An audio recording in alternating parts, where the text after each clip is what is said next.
And I passed your message along to you. Hey, Jay. Hey, how's it going? Hi, how you doing? Good, how are you? Good. Hi, Louise. I tried to call you today twice. My phone was working. There's something you going on. Yes. Yeah, and then I finally turned it off and turned it back on. At first I thought it was like you were accidentally down. And then, so. That wasn't, no, I'm just telling you. It's just can't see and say that next week will be hopefully acting on interim town manager.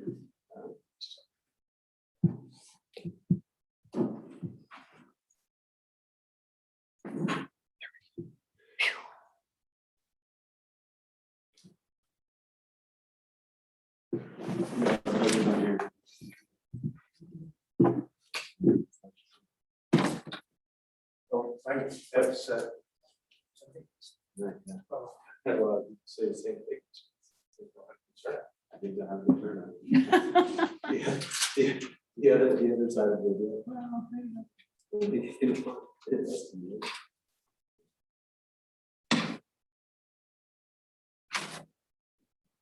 Oh, I didn't even realize.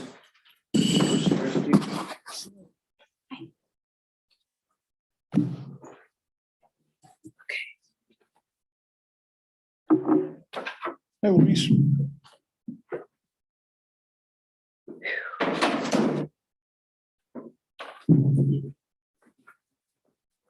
Good, how are you? Kathy.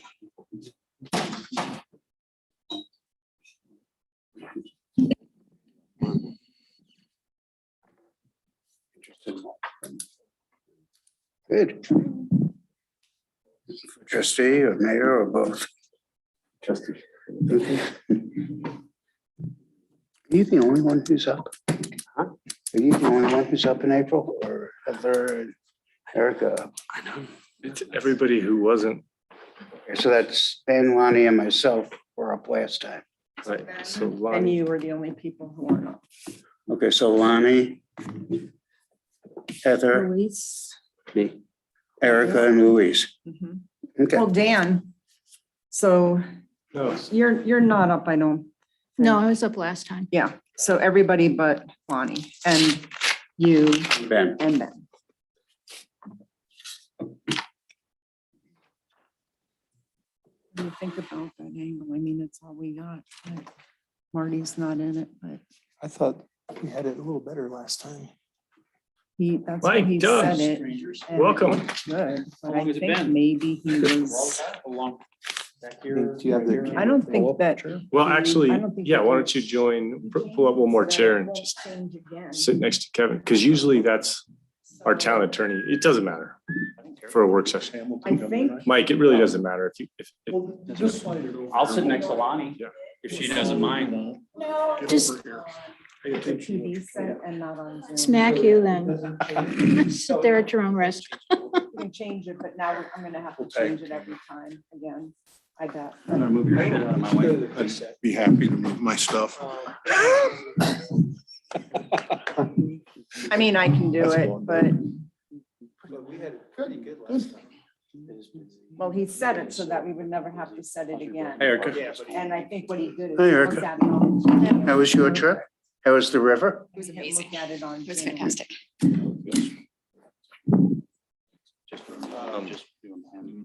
Here we go. Just seeing this too, that Andrew Gorgay sent us an email at 3:45 with the profile. And it would have been great if we had more time to read it in preparation, but just so you know, that's in your. Because I don't wanna have to- So Thanks for dropping those by. They're great. Yes, okay. Yeah, And also, thanks for that's spending what we time need with right my there. daughter. She told Marty, me. how you doing? Yeah, she did. I'm good. How are you guys? I think so. And now to mail packages and Yeah, stuff. life is strange, isn't it? It is. Basis, right? Basis. They did offer me a part-time job at Christmas to take a $13 an hour pay cut and come back and work my butt Life off. just comes out. like- They offered to take that out of your And I bought my retirement check too? for her. No, actually, they wouldn't take it out of my annuity. Oh, right. Well, lifetime benefits. That's only for 4 weeks or Okay, 6 I weeks. just didn't see it. Just for some lifetime benefits. Okay. How'd you pass But that? did I up? just miss it? I've been working at the poorhouse a couple nights a week as a doorman, and that job's gonna end very soon. Became more expensive, right? Yeah. I found I was paying my wife's bar bill. But it was fun. I got to see a lot of people. Social aspect was good. Okay. So I guess I want to go to the packet. Okay. All right. Being 6:03, we'll bring the work session to order. We, So Dan, Yep. it's a special meeting, so. can That's you- right. Can you call roll, please? yes, ma'am. Thank you, sir. So it being 6:03, and that means I get to use the gavel. We'll bring the meeting to order. Kathy, will you do roll call? Sparhawk. Hawk. Here. Bonnie Kitching. Dan Richardson, Here? Heather Henry, Marty Silverstein, Here. Luis Yanes. Present. Okay. Thank you. So it's a special meeting, but it's going to feel like a work session. We have 3.5 topics tonight. Our first one is the waste hauling annual update. Thanks for joining us, Mike and Doug. We have a summary of current water usage, a review of community request application, and then we're talking about the town manager profile that was added after it, and then we'll have an executive session. So with that, Mike and Doug, again, thanks for joining us. And I know it's been a very busy summer on your end too. So this was really just meant to be a check-in. And yes, we've received comments lately, but I think it's just good for us to check in and see how things are going. I can't even keep track. Are we, how far are we into this now? Year and a half? Yeah. Getting close to 2 years. Okay. Oh, yeah, because It was October, I think. Yeah. So thanks for coming. And Kevin, I'll turn it over to you. I don't really have a lot of prep comments on this. As you said, the point of this is to check in, last year with all the craziness going on. These guys just kept doing their thing and we didn't really make an opportunity to come in and check in with you. So the information in your packet goes back to information that has been accrued since we did the last check-in. Okay, great. So I don't, just to do a summary, I kind of went through our actual contract from October of 2019, and I really highlighted some of the major bullet points Mhm. of concern and interest. And what I did is I did some summaries of, I think the last time we were here, I think was February or March of 2020. So I kind of just did 2020 as a summary and then year-to-date 2021. Okay. Just looking at, and basically it's just a lot of numbers. Pretty interesting numbers. So I'll start off, part of the contract is to do an annual waste audit where we took. Mike, can I interrupt just for a second? Would you mind just giving a really high level overview of, is it going as planned? Is it working as you thought? Is it, are you ready to fire us? Just real high level, just. A high level, I think our partnership has worked very well, and the focus of what the intent was, Mhm. getting as many trucks off the road and looking at the bear-proof containers and overflow, right? Mhm. I think we've been, with the partnership has been very successful. I mean, I just mentioned to Kevin a couple weeks ago, Thecia and my girls in the office are just dialed in with everything that's going on. We've modified some things as to when the service orders come in and when they get completed. It's been a real challenge at the beginning, trying to accommodate people wanting to change services or wanting this or wanting that when it's a non-service day. When all the containers are out and we're out and about, not just the delivery and service teams, but the management team is out doing our assessments and looking at and talking to residents and communicating and educating them on the overflow and putting stuff in the containers so we don't have to take pictures and charge them for, it's an educational piece. But the feedback that we get from Disha and that powerful connection, I think we've far achieved and over exceeded what my expectation would have been. This new into a big contract. Okay. And we'll get into the diversion rates and there's still some challenges. And some of the challenges, I don't know if they're going to subside, but I think if just continued education and every opportunity that we have to talk to someone, just today, I was out taking photos and talking to residents in RVR. Again, I got people pulling carts out at 10 o'clock in the morning. And we've already gone through.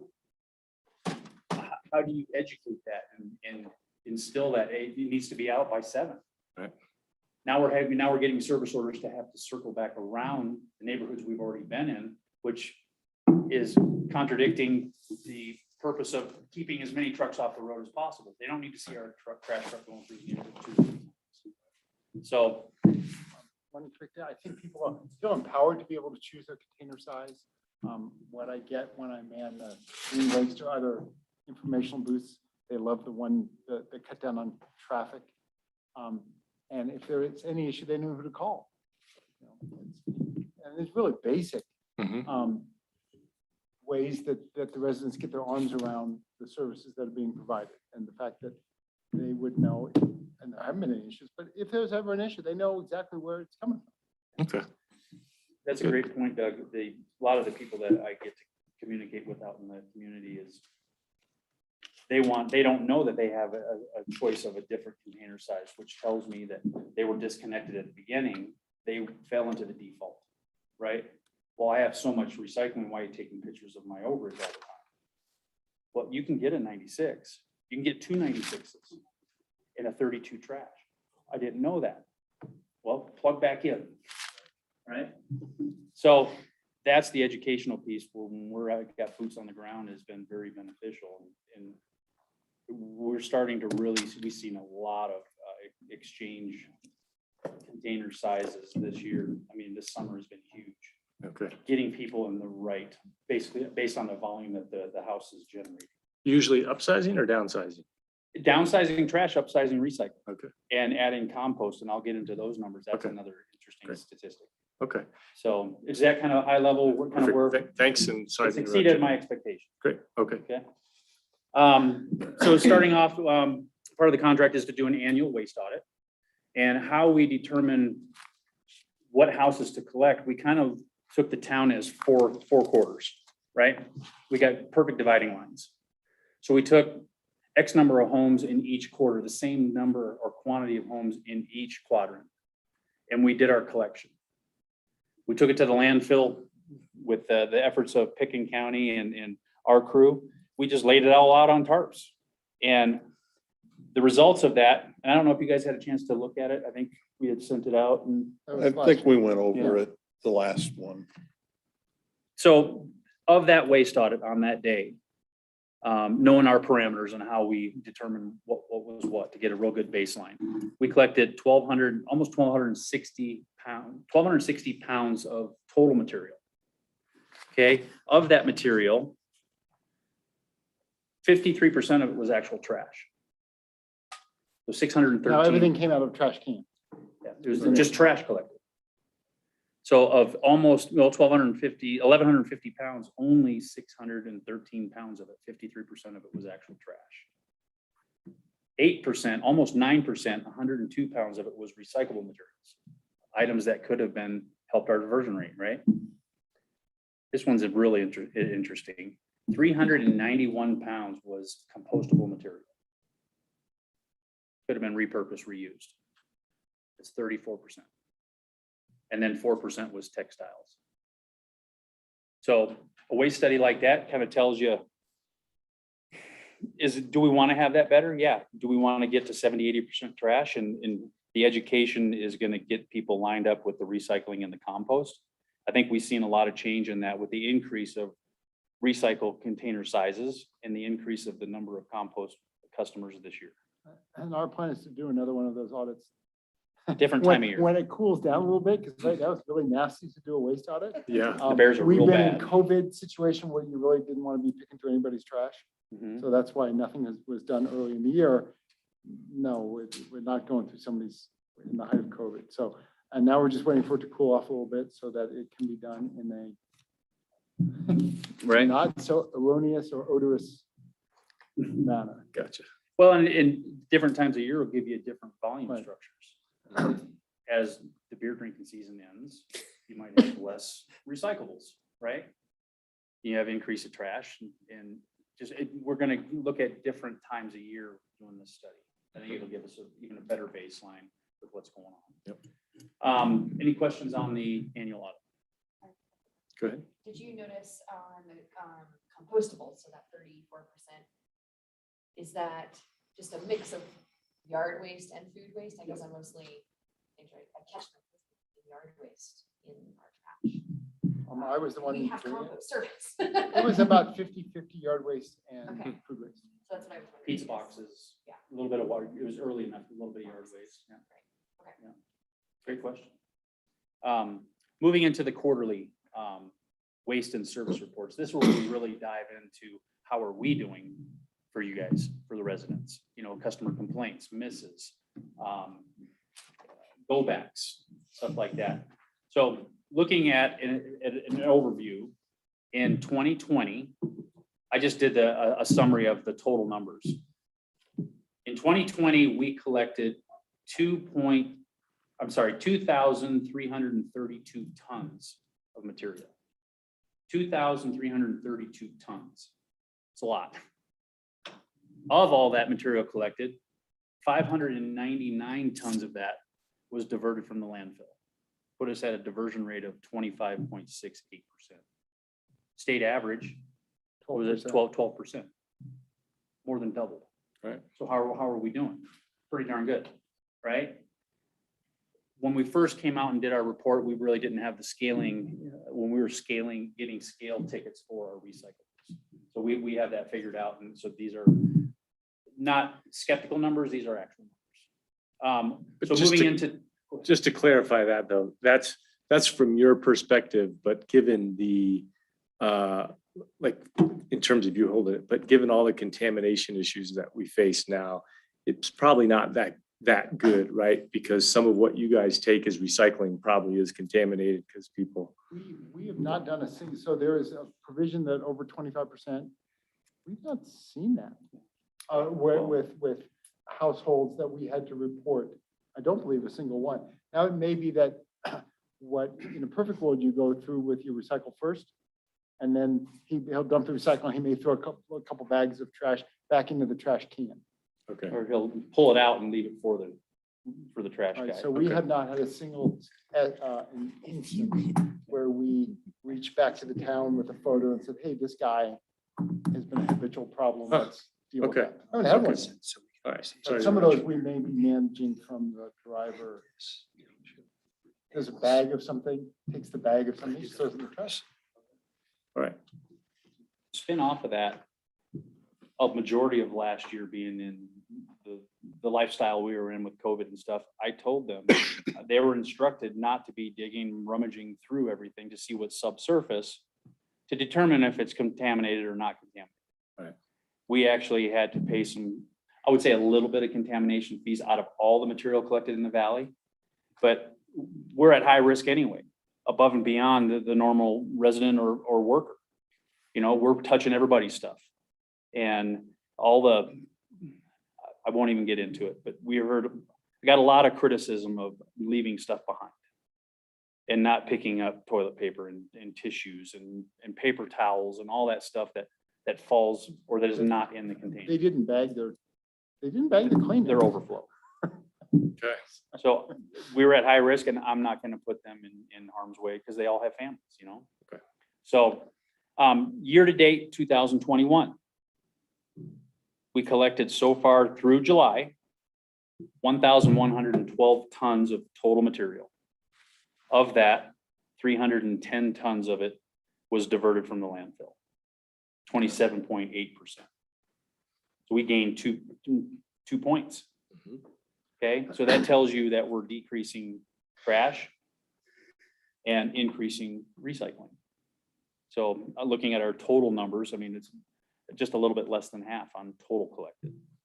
So I'm gonna fast forward just a little bit to our yard waste collection on every other weekend. So far, year to date, we went through a lot of these reports I did, we built these reports and data as we went through last year. Well, we did a software conversion and I even talked to IT. I could not capture the data on what our weight scale tickets were from 2020. But I do have the scale tickets so far for 2021. So total yard waste collected so far year to date is 23.59 tons. And if you add that into the total collected so far this year and what was diverted, takes your diversion rate to 29.33%. Almost 30% for having that additional program, not even counting compost, right? So any questions so far? Ben, you're quiet tonight. You're absorbing it, right? So now these are getting into the service reports and stuff. What we do is we look at all the overflow charges, all the photos, and the town gets every photo that we take, and whether it's trash or recycle or both. Bulk items, customer complaints, missed collections. So starting with overflow charges.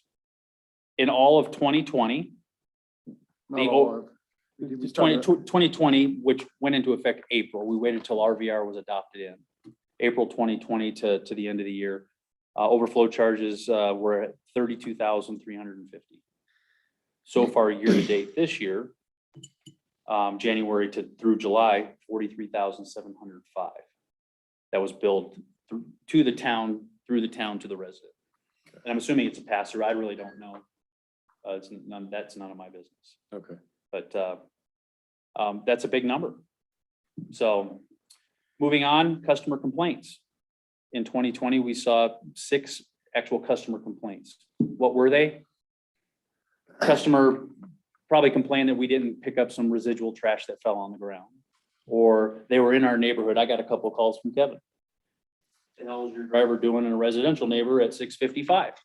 7 o'clock is 7 o'clock. I said, you're absolutely right. But customers would complain, but it's stuff like that is a legitimate complaint. Mhm. So far, year to date, we've had 2 in 2021. So, any That's- questions? Go ahead. That's impressive and well done. Like, that's a Complain really about good- anything But those are the complaints going, to the town. yeah, I mean, which are logged. I would say Fisha, who handles the majority of calls, gets, most of them are gonna be overflow charges. But she's got amazing patience and deals with a lot of abusive customers. We've had today alone, someone chewing on her for 10 minutes, she can't get her to tears because she can handle it, but rude and abusive. So by the time we actually get the call and then it funnels to Kevin, it's usually. It's been filtered. Yeah, and I would just say that people, particularly recently, have been out of line in their contacts with the town staff on complaints on this topic. And there's been some, what I put on the borderline abusive, where Kevin and I have divvied up, do you want me to call this person and call them out for their conduct with our employees? So I know, Mountain Waste probably gets that in their office more on a regular basis on clients, but it usually gets escalated by the time it gets to us. So just to let you know that she should get combat pay, because she's putting up with some very aggravated people who are abusive and mean when they talk to her, and often not looking for solutions, but looking for an ounce of someone's hide. A blame. Yeah. So I'm glad I'll piggyback on Yeah. that.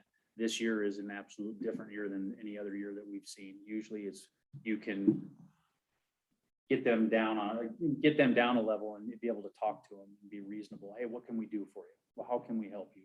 What can I'll send a truck out and give you a courtesy. This year, I don't know what it is that people are up for a fight. And we're going through all of our techniques and I'm sharing them with Disha. hey, you know what? Just don't say anything. Let them finish. Just listen. Let them finish. But I've had to exercise this in one other municipality where it gets that abusive. It's your guys' decision to say, all right, you're not part of the town plan anymore because of how you're treating our staff and a reflection of our community. But that's your guys' decision, and we've had to exercise it in silt on two different individuals. Well, no, that behavior isn't limited to trash, unfortunately.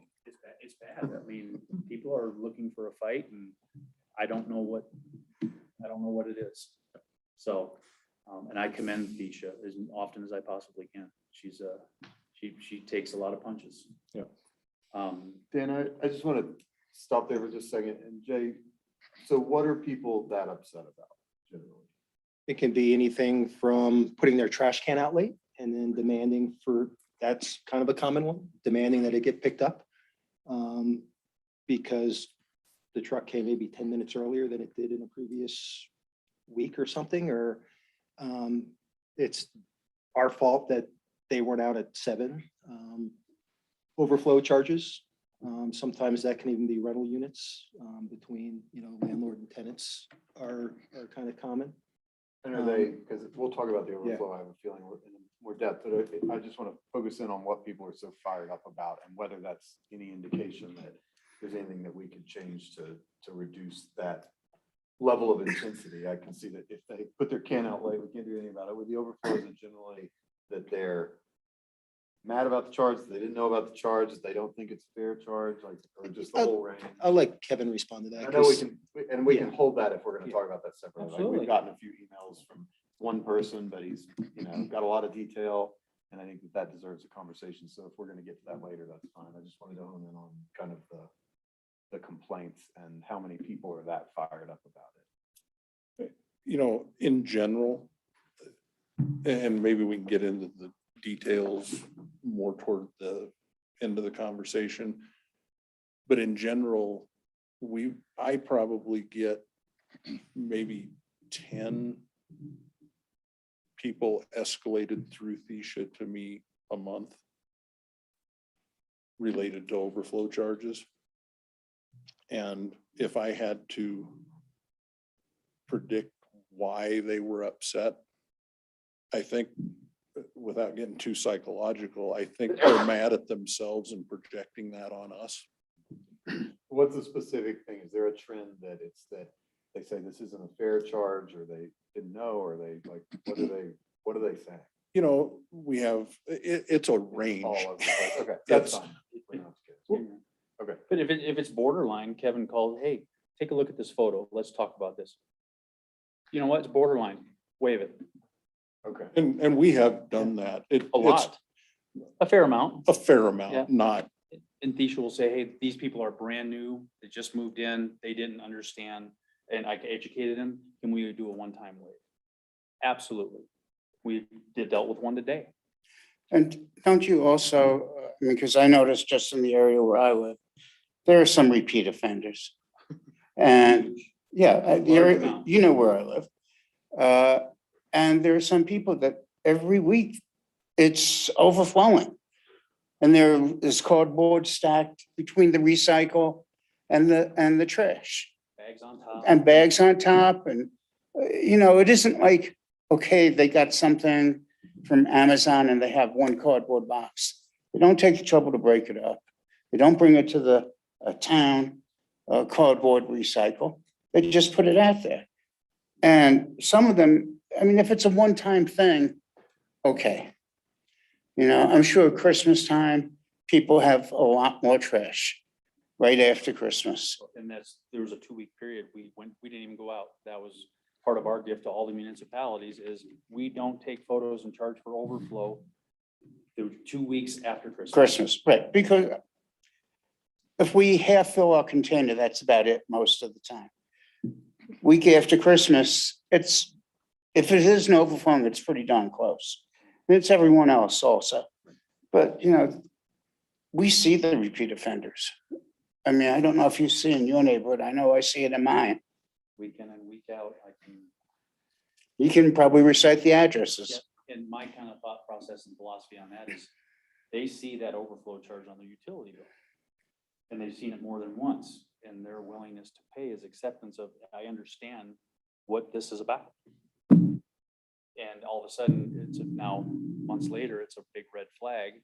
I think they're, like you said, diverting, they're mad at themselves, didn't pay attention, or whatever the case may be. Now they're streamlining it to Thesha in the town. Right. What do you guys got going on down And just real quick, the civility issue isn't limited to trash interactions. Right. It's amping up across the board on cafe on cemetery interactions. You know, the whole, during the pandemic, we kind of passed things off that people were on edge. It hasn't decompressed as things have relaxed in terms of folks' interaction. So Yeah. this isn't unique to waste. It's just that it's one which gets a more constant touch point. Yep. So just leave it at that.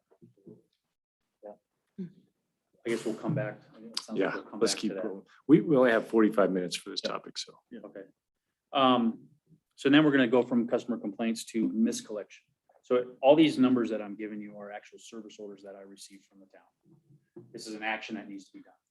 This is a customer, resident brought this to our attention, the service orders created, and that is actual dialed into all of our quarterly reports. So miscollections, 2020.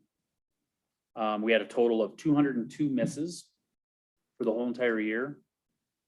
But on the flip side of that, we did 132,000 services, which is a 0.015, less than 1/10, right at 1/10 of 1% margin of error. How many of those misses do you think were not out? What was your question, Doug? How many of the percentage of people who said you missed me were, you got everybody on the street but me? That, Yeah, I think it's fair to not answer that. It's just, it could There's be, some. it's some. Yeah. Yeah, a handful. So far in 2020, we've had 77 misses. But 67,000, almost 68,000 services, which is right there again, right at that less than, almost at 1/10 of 1% margin of error. Okay. So I think it makes me feel good to put numbers like that together and actually see the effects of customer service issues versus the number of services provided, right? Go backs. And I'm gonna kind of streamline this, the go back request into October of 2020. We put in a request for a price increase based on the language of the contract. We also looked at some different amendments. So we looked at CPIT when everything was shut down. CPIT was a negative number. So we turned all of our municipalities into CPIT or CPIU urban. We're about as urban as we can get on the western slope, right? So keeping it in the parameters and language of the contract, 1.5% to 4%. CPIU was 1.9% for a annual price increase. I think that was pretty fair and reasonable. So we adopted that and got that passed through. And the only other thing that we amended the contract is when people actually say, hey, I didn't get my trash out on time, can you call the hauler and have them come back? a lot of that is the next day. Quite a bit is the next day, because we always want to give our drivers the opportunity to finish their day. We may not have been there. There's some areas like RBR we'll go through twice. Barber, Wheel, Latigo Loop, all those big high volume areas we'll go through twice because of that. And to eliminate some stress on Thesha and the town and just get ahead of it. But these are actual people calling up. I didn't put it out in time. Can you have somebody come back tomorrow and get it? So we assessed taking someone off route, completely out of the area, and it assessed a $25 go back fee, which was amended to the agreement. Okay. So we did that in October of 2020 with a approved PI. We had 2 go backs in 2020, and so far this year 13. Those are all service order based from the town. Okay. Requested. Anything so far? Keep going. Hey. Contaminated recycle greater than 25%. We already talked about that. We had a 0. Abused containers and replacement of equipment. This was an interesting statistic, but I can really understand when you set up a municipality for the first time you see this deployment of all these new containers and people had old containers and all that. Somebody comes up, they forget to put their cans away. We had a lot of missing containers in the first 6 months.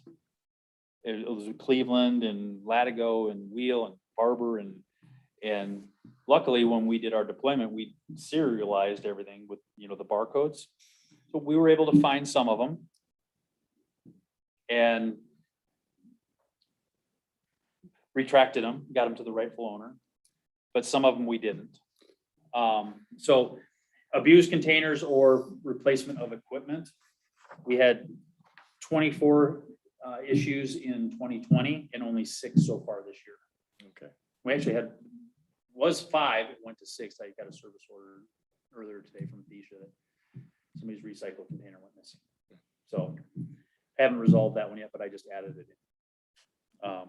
So it's a normal thing that happens when you deploy a new municipality.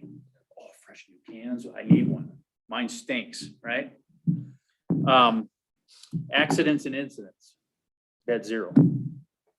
Had no citations, no major spills, no major breakdowns. And then I don't think I've called you guys once that we're gonna be delayed service because we're broke down.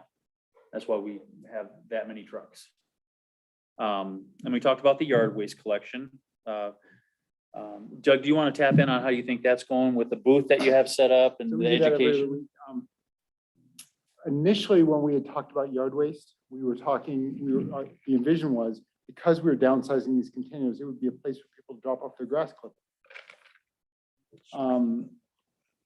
1/100th of this volume is grass clippings. It's mostly slash and leaves and other things. Call it 4% grass clippings. It's people cleaning up their yards, doing a lot of slash and pine cones and everything else. I'm taking out my hollyhocks, I'm cutting down my bushes, I'm trimming. That's what we get. These are not commercial folks. There's one person at a time, generally with the back of their pickup truck full or the back of their SUV on a tarp and lots of buckets of stuff. So that tells me that there's still probably a lot of grass clippings that are going into the The landfill or mulching, people or are. they're not collecting it. I Okay. don't know, or they're in their trash. But every time I see them, I say, you can, this is to let your friends know that we're here. Okay. We have the opportunity though to meet a whole lot of town folks and we talk about some of the other added services that we provide, whether it's, the waste wizard or some of the things that help diversion. We hand out information of this is what can and can't be recycled. Most of the people doing the yard waste are avid recyclers. So they're already in the program. Since you're there, we'll just go ahead and expand on all the different. How many people here have actually downloaded the Waste Wizard, the mountain waste? We have an app that you will download. You can download. We hand out that information. You put your address and you get a text every week when it is your trash day and recycle day. It says, hey, don't forget that today is your, because we're gone every other week. Right. There's also a way to, you type in a product, it'll tell you whether it's trash, recycle, or compost. So it's actually a really nice feature. If you can't remember your address, type in your address, it'll tell you, give you the month calendar. Yeah, it gives you month calendar. But they also say if you opt in, they'll give you a text that says, hey, don't forget, tomorrow is recycle day. So as we're on this every other week system.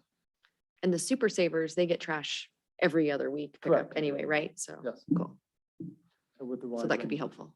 And we do we've done First Friday booths, also that's where we promote the Waste Wizard and other, the stickers and the information the kids love it all. And they're the ones driving their parents for recycling. Okay. How many people took advantage of the Super Saver? I could actually pull up, I could go to my last month. No, I just mean ballpark, like 2 I dozen, think 100. 170, Okay. 180. How about bear proof? Yeah, I was gonna ask. What's been the uptake on Probably that? close to 200. Okay. That's growing. No, so quickly. it is viable. People are taking advantage of it. Absolutely. Okay, that's good. Expand a little bit on, go ahead. Oh, I'm sorry. That's right. So on the recycling, I guess aside from the app, I guess I've been a little confused. Are we still collecting 1 through 5 plastics? We are collecting 1 through 5. Okay, The only thing that is going to make it to market to be recycled in any of our lifetimes is 1s and 2s. okay, so 1 through 5 is still going to the Absolutely. MRF. They're separating out separating anything it. but 1s and 2s. 5 is, that's what gets shipped to China, and burned as waste energy still, Yeah, or other places. There is, the 1s and 2s are generally the things that held liquid, single-use plastic water bottles, detergent bottles, things like that. There's absolutely a market for those in the world today, and for any foreseeable future, there will not be a market for 3 or 5 metal. okay. So when we look at recycle numbers, that's tons going to the MRF though. That is So correct. 3 That- 3 through 5s are still included in That is that. correct. What I was trying to make that. Yes. It's, So it's not, it's like contamination, not related Yeah, to like the there's- homeowner Right. contaminating, but the fact that The there's challenge, no and more. we have that conversation because it's, I mean, is it really worth, I mean, you know, when in doubt, throw it out if you're not sure. But we educate the conversation I'm happy to have with people. We give them the truth.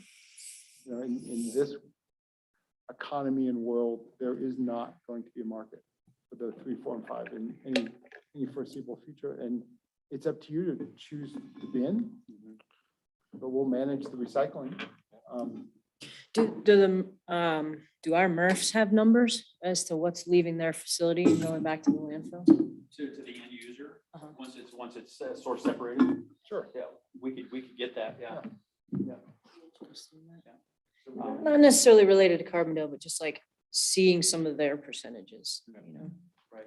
What commodity is really worth Yeah, reusing, right? And I exactly. got a feeling by 2023, we're gonna see the glass line completely come out of single stream.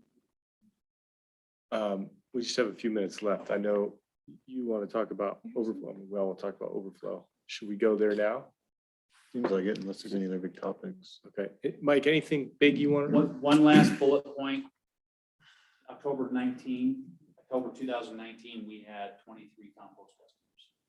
At the end of July, we have 51. So almost triple.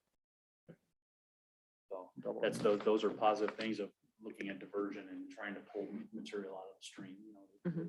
the landfill stream. So in a nutshell, that's pretty much a large overview from an elevated position of major things that are going on with the major bullet points in the contract. Just super quick. Kevin, do you happen to know how many customers Evergreen has? I don't, but I could follow up with Lot. Alyssa. Be great. And What? maybe Be even nice to see know. if I can get some trends from her. A list of what? Combine it with Alyssa. Evergreen compost? Yeah. And one of the things that we did, you know, when we started this whole thing, and certainly Alyssa had some doubts, and I think we've proven it. We have not gone after her customers. It's not something that we have tried to advertise, you know, we offer it, but we're not going after Evergreen, you know, hey, switch to us, switch to us. That's We actually pass some on where we don't absolutely. go. So we appreciate the services that they Absolutely. provide and a local business and a local company. And we have, they don't know it, but we've actually supported them all the way around. They're doing a great job. Yeah. Well, They've really grown it. We appreciate that. Really grown that. Coming around early as well. You know, I mean, they come before you guys do barely. I'm like running out in my robe That's usually. actually rolled down. Over to Vale and down Valley, just roll the same markets. Yeah. Yeah, they're doing a great job. Yeah, they are. So I think, I don't know if you guys, if Kevin's been able to share any of this communication from Mike Mines, who's a resident and he's done a lot of research, and he said, I don't know if Dan and I are the only ones that got that, but I know Mike, and so he asked me how to proceed with his complaints, and I told him to send to the all trustees email. And I think he makes a couple of points that are worth talking about. I think one is, so I think first of all, he's been charged a lot for overage fees, and he didn't know it because he wasn't looking at his bill because it's auto pay. So that's his fault. We don't have to get into that. But I think he makes a couple good points. One is there's a lot of people getting charged overage fees. So if it's $70,000 all up, that's a lot, and that's getting passed through to the hauler. I want to make sure that that's not in any way ever sort of a, you know, profit-making opportunity for the hauler. I know that the contract requires you guys to do this and that you get fined if you don't do it. So I understand that you have to do it. I think that what's worth talking about a little bit is looking back a little bit on the messaging, and Kevin shared that with me. You know, we initially had some messaging over a year ago that kind of showed like, if you're open a little bit, that's okay. If you're snow coned out, it's not. And that's what's stuck in people's minds. And I think that the rest of our messaging has been a little late on any amendment to that, and not as direct. You know, not everybody got the message. Again, if people who are on auto bill, they don't necessarily see the attachment or whatever it is. And then I think the other thing looking forward is the contract says that you have to generate a customer notice of needed action. It says trash container overflows shall not be collected without photographing it, which we're doing. Generating a customer notice of needed action and charging the fee. And it does seem like we're not necessarily letting the customer know what action is needed. We're charging the fee, we're photographing it.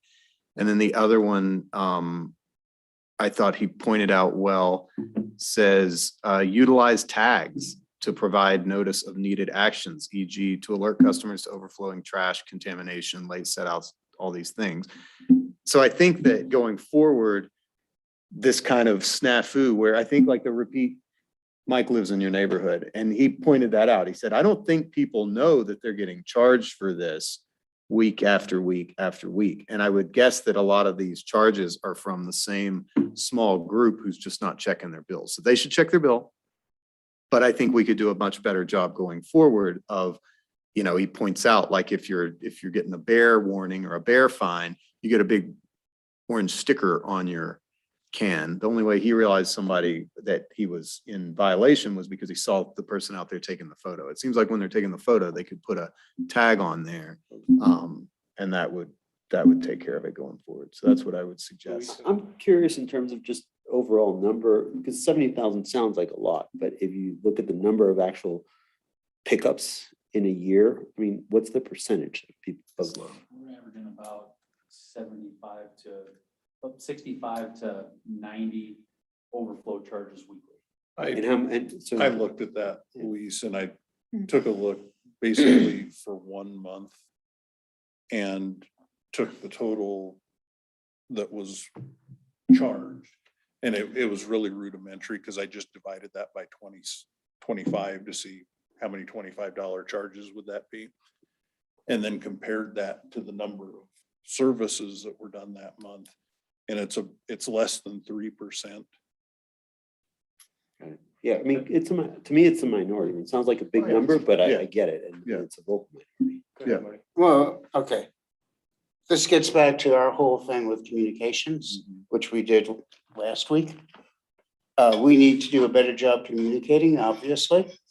And I don't know if there's a way to do this, but the people on auto pay, can't we email them? Send them a notice? I don't know how feasible it is for you to put a tag on there, your trash was overflowing, and therefore you were subject to a $25 fine because it's in violation of town ordinance, whatever it is. But communication seems to be the biggest thing.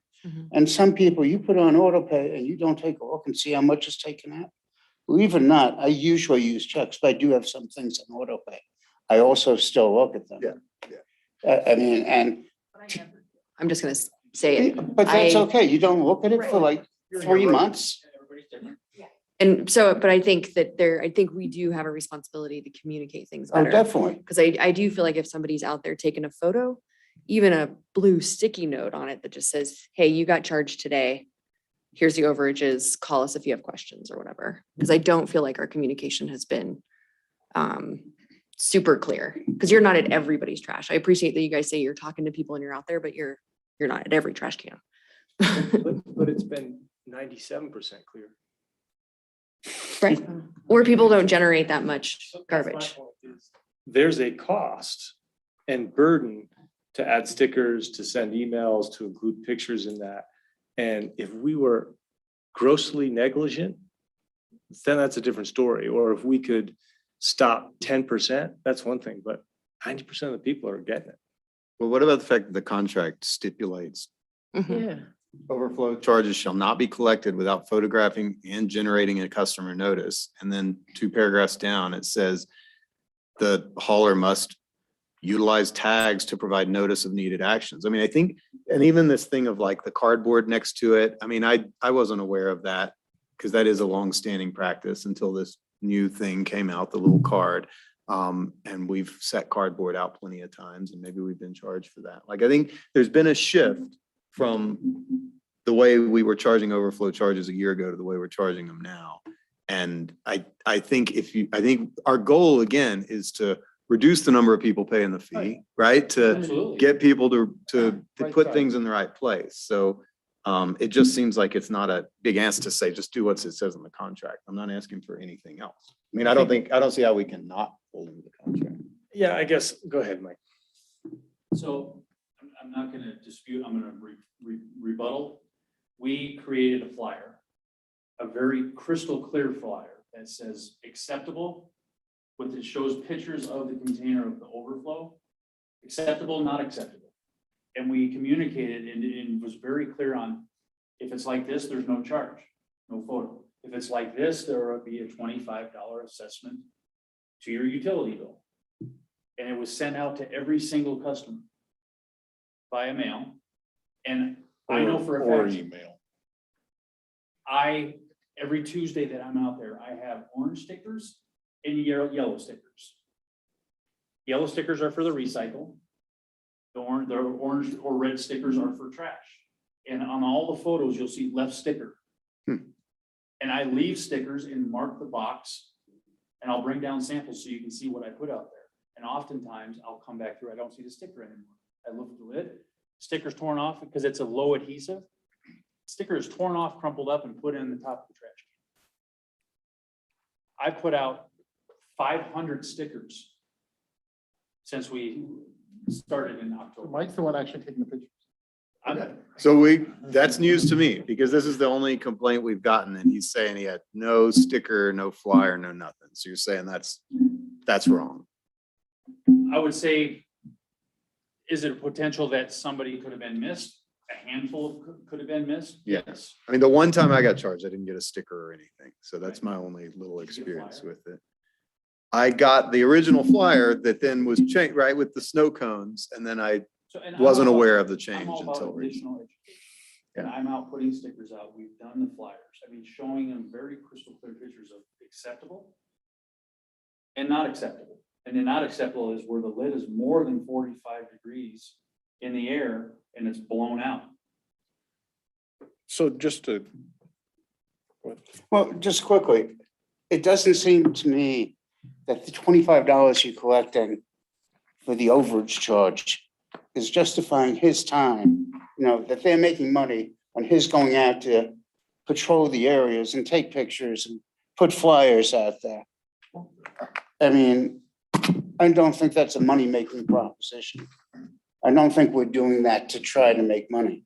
I think we're doing that to try to discourage people from overflowing their containers. And it's good that we have this conversation. And we should have more education, more outreach. Now, if they're out of First Fridays, that's a good time to reach people. When they're doing the yard waste, that's a good time to reach people.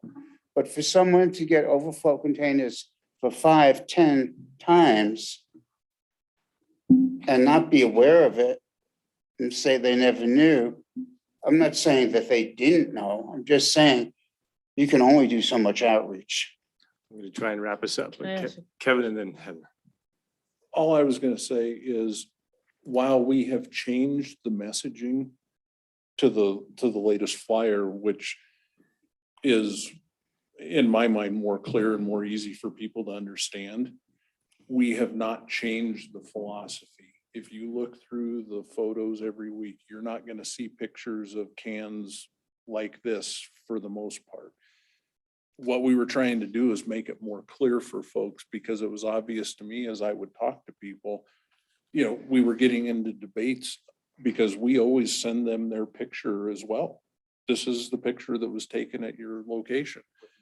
And then it would be, well, I have this flyer and it looks just identical to this. And, the point of it was, the lid's supposed to be closed and the material's supposed to be in the container. And so I guess it may not reassure you, but we have not changed to it. Every lid that's up, No, that it's is a picture. reassuring. That's good to know, because that's what the messaging says, but I understand the messaging can say, it's like speed limit says go 55, but they don't necessarily stop you for going 56. Goal is, I think for the town, part of its beautification, if you drive down the street and all the cans are shut, you don't notice that it's trash day. You got a couple of cans with a bunch of colored paper, whatever it is sticking up, you notice those, and it's a slightly different feel. And it's birds and litter and blowing things around. And that's really the goal, is to get people in the right size so the birds and the litter don't blow. There's other goals too, but yeah.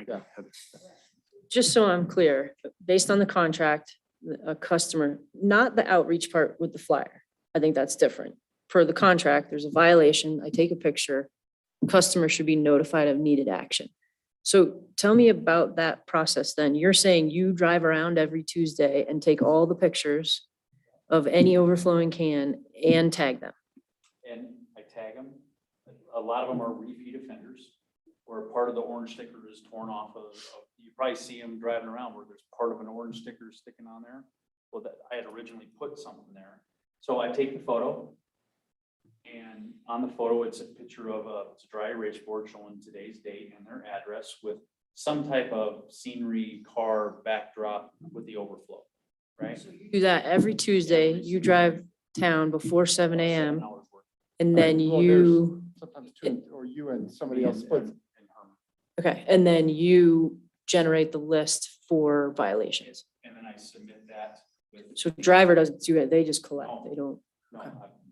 I'm taking the photo, or Herman, it's management that's doing it. Okay.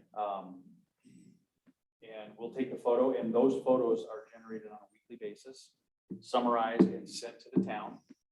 And we've talked many times that, hey, we've been very lenient. If it's this much or that much, there's a lot of photos I didn't take.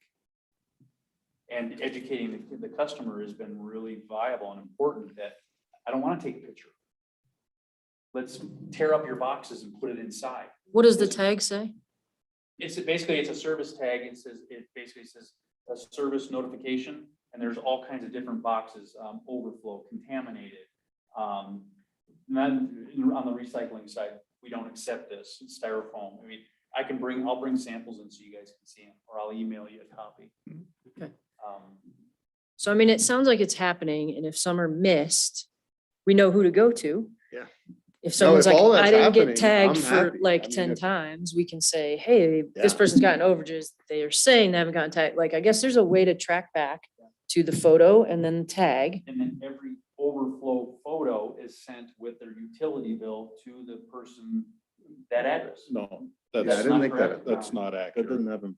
Only if they complain do they get the Only if they picture. complain. If Okay. they say, What is why this? did I get charged? Thecia will immediately send them the photos, basically the document. No, I agree with that. I think taking a step of anyone who got tagged to get When them. did we send the flyer out showing the acceptable, unacceptable? That was back in That was last July, August? summer. Yeah. But then we recently sent another one out that was much more lid shut, Mhm. no fee, lid up, potential fee, and then stuff on the outside of the can, a potential fee as well. Yeah, I feel like the new one was a lot clearer. And easier to- again, that was refined based on a lot of the feedback we've gotten over the years of, okay, obviously they're not getting it.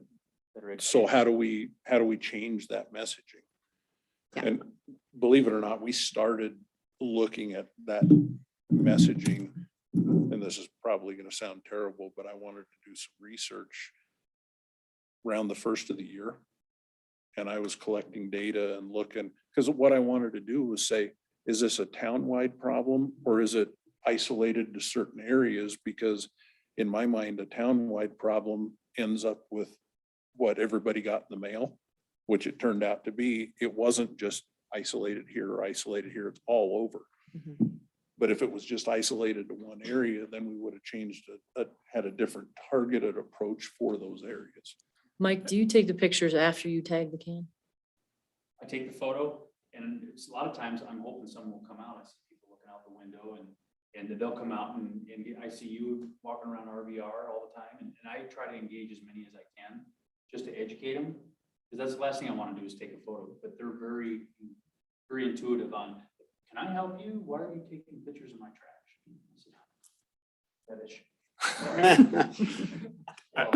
Thing is, if you tag the can and then take the picture, this gentleman would have evidence of, you ripped the tag off. Nope, here's the picture. So perhaps moving forward, yes. I think most of our artists stop I don't want to Change. I don't And want to just stifle. one last thing is we are adding an extra cardboard dumpster, correct? We already did. Yeah, so we have two. Public Works. Yeah, because it was getting used so much, so that's a positive. The amount of cardboard going through public works is astonishing. Yeah. What I'm hearing, I think this is a really good conversation. I greatly appreciate the report, Kevin. I appreciate the extra research that you've done in communication, and we are definitely guilty of not being perfect. But I think the program is working really well, and I really commend you guys because I'm very impressed, and I feel like no matter what kind of program you compare us to, I think our performance, your performance has been exceptional. So I thank you, and I'm not hearing any big changes. There might be disagreement on a couple little things, but I think it's working really well. Ben, For sure on our part. Ben, you should take kudos for this also, because this was your baby. We all wanted it to happen. And I mean, I'm glad to hear that people are using the bear-proof trash cans because, that was Frosty's deal, right? Was the first thing was really about the bears. And then we kind of lumped in all these other goals. I hope we don't have another bear year like we did that one year, whatever year that was, where they were just all over town feeding. But if we do, I would expect that we would, again, as we always have with town, even before we had a single hauler, increase our messaging outreach, make sure, that's going to be one of those moments when you see that coming. We're going to have to really be proactive about it. And probably every fall, probably right around now, it'd be a good idea to just remind people that that's an option and that there's a penalty for not complying with it. Keep plugging.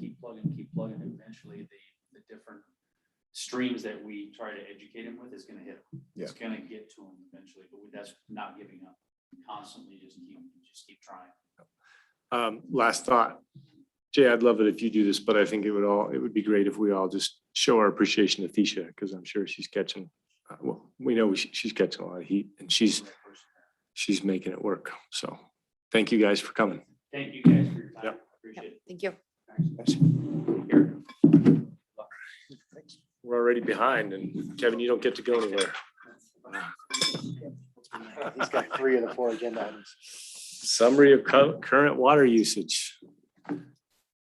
I, in the interest of time, I don't know how detailed you want to get in a report. You guys saw it. Do you want to just talk about it? Do you want me to go through a little summary? Well, I'm kind of looking at Heather and Ben because this was kind of your idea to talk about, but do you have initial questions? I'm assuming you read the information. I'm going to do a summary. I read through it all.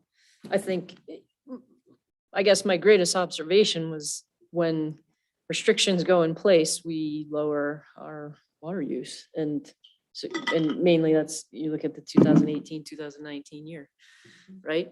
And heavy restrictions went into place the summer of 2018. So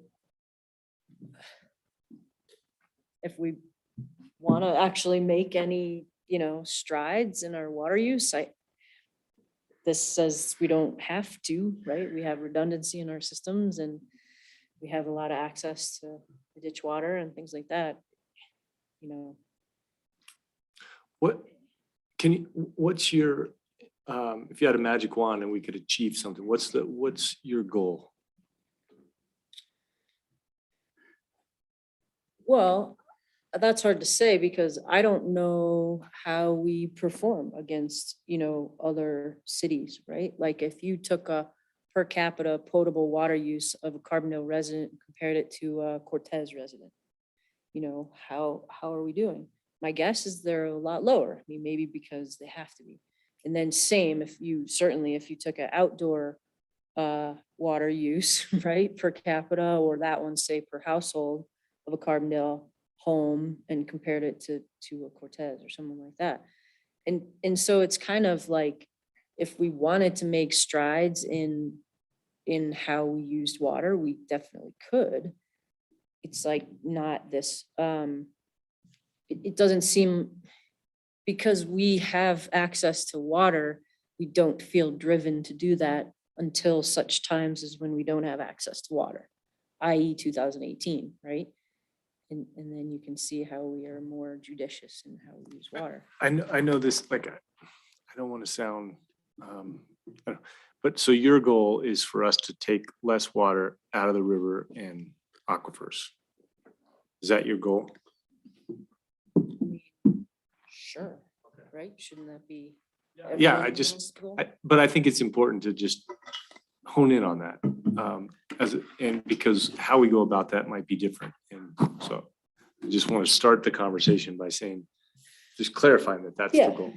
I Okay. think that would be a good way to clarify it, yes. Okay. And then you have two very distinct buckets of how that's happening, potable, non-potable. Yep, agreed.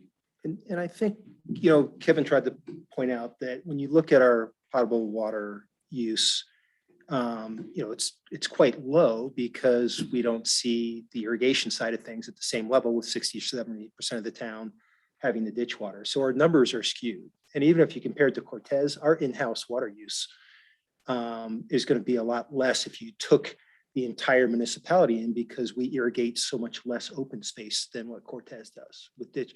Their ditch water is all on open space. And so they're not only doing a golf course, but they're doing 60, 70 acres of green space where we're a fraction of that per population base. And I just use that. I know, I'm as an just using it as example, example. Like, of- I think you have to pick the right baselines and say, how are we doing to places that have really great, So- water programs in place? So, I think there's a couple things, and I don't mean to dive into the details too much there, but just showing that it's so community dependent based on the Yeah. circumstances. And I don't know any other community which has like a 60, 70% ditch system. And to me, it's a discussion whether do we look at expanding the ditch system? What's the long-term plans for charging on it? What are we charging for it? What's the town want to do to further increase efficiencies? We lined some ditches this year. Next year, we're working on budget right now. We're going to line some more ditches. We're going to fix some of the road crossings, lining underground, where that was one of our biggest losses on the ditch system, where we had like stovepipes under streets. So it was just basically how much water wasn't being absorbed by the cobble. So kind of where we invest. And then there's the broader thing out of the VCAP study of what do we want our public landscapes to look like with climate change, which is, I think, a really critical discussion for the town has. Like, does the boulevard or the land along Hendricks need to be bluegrass or clover mixed with dandelions and bluegrass and a little fescue in that block? Or do we start changing those landscapes over to natural, more native drought resistant stuff and not having to be irrigated, daily? And then the side thing is for our inside water use, we're pretty efficient.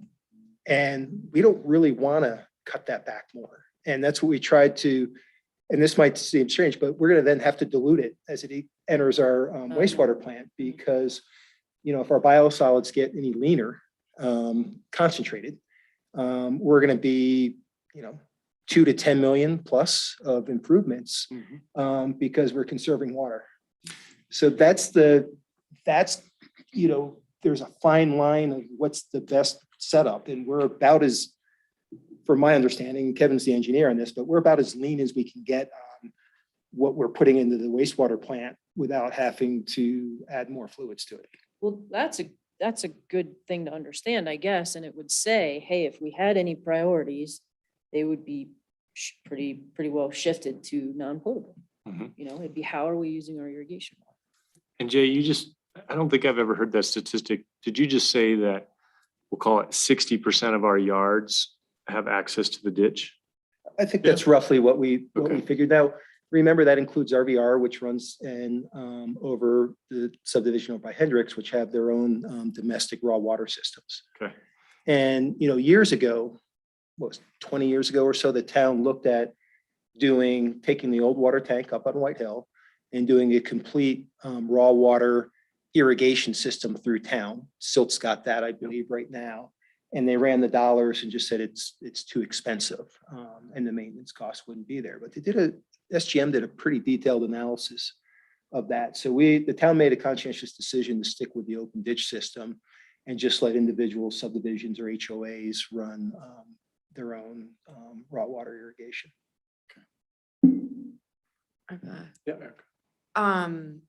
So besides that idea, the idea of expanding access to the ditch or expanding the ditch network, has there been any past work or preliminary work on where that would even happen? Because I have a hard time visualizing So, how you would do that now after development's already happened. the only thing we've really done on that is when we did the Third Street project, we brought the water across to some community collection points for folks along that street. So really, it's been kind of a project by project basis if we're doing an infrastructure project where Been used, because I remember paying for that and I don't remember hearing, like, are people tapped in? Oh, yeah. we hear when they don't get water. We don't hear when they. Yeah, every one of those vaults is being used. And, it's not like we've done a big public works project to, okay, let's run the ditch down here. But what I can tell you is, as infill has happened and some of the redevelopment, some of the lots downtown, people are reestablishing existing connections, improving those. They're already there, they're just underground. So people are reestablishing those that maybe haven't been used for a while. But it's not like we were looking at, We don't have a running master. a ditch off of through Miners Park and feeding Yeah, houses no, over there or something. we haven't done that. And there's also, depending on the neighborhood, there's, some water right issues between what ditch and what historic right there is and what our augmentation Okay. plan is. Yeah, So that's what I was wondering. it's not just expanded, it's where it makes sense. And we can do it, but. It's like if I equated it to to our climate action plan and to energy, right?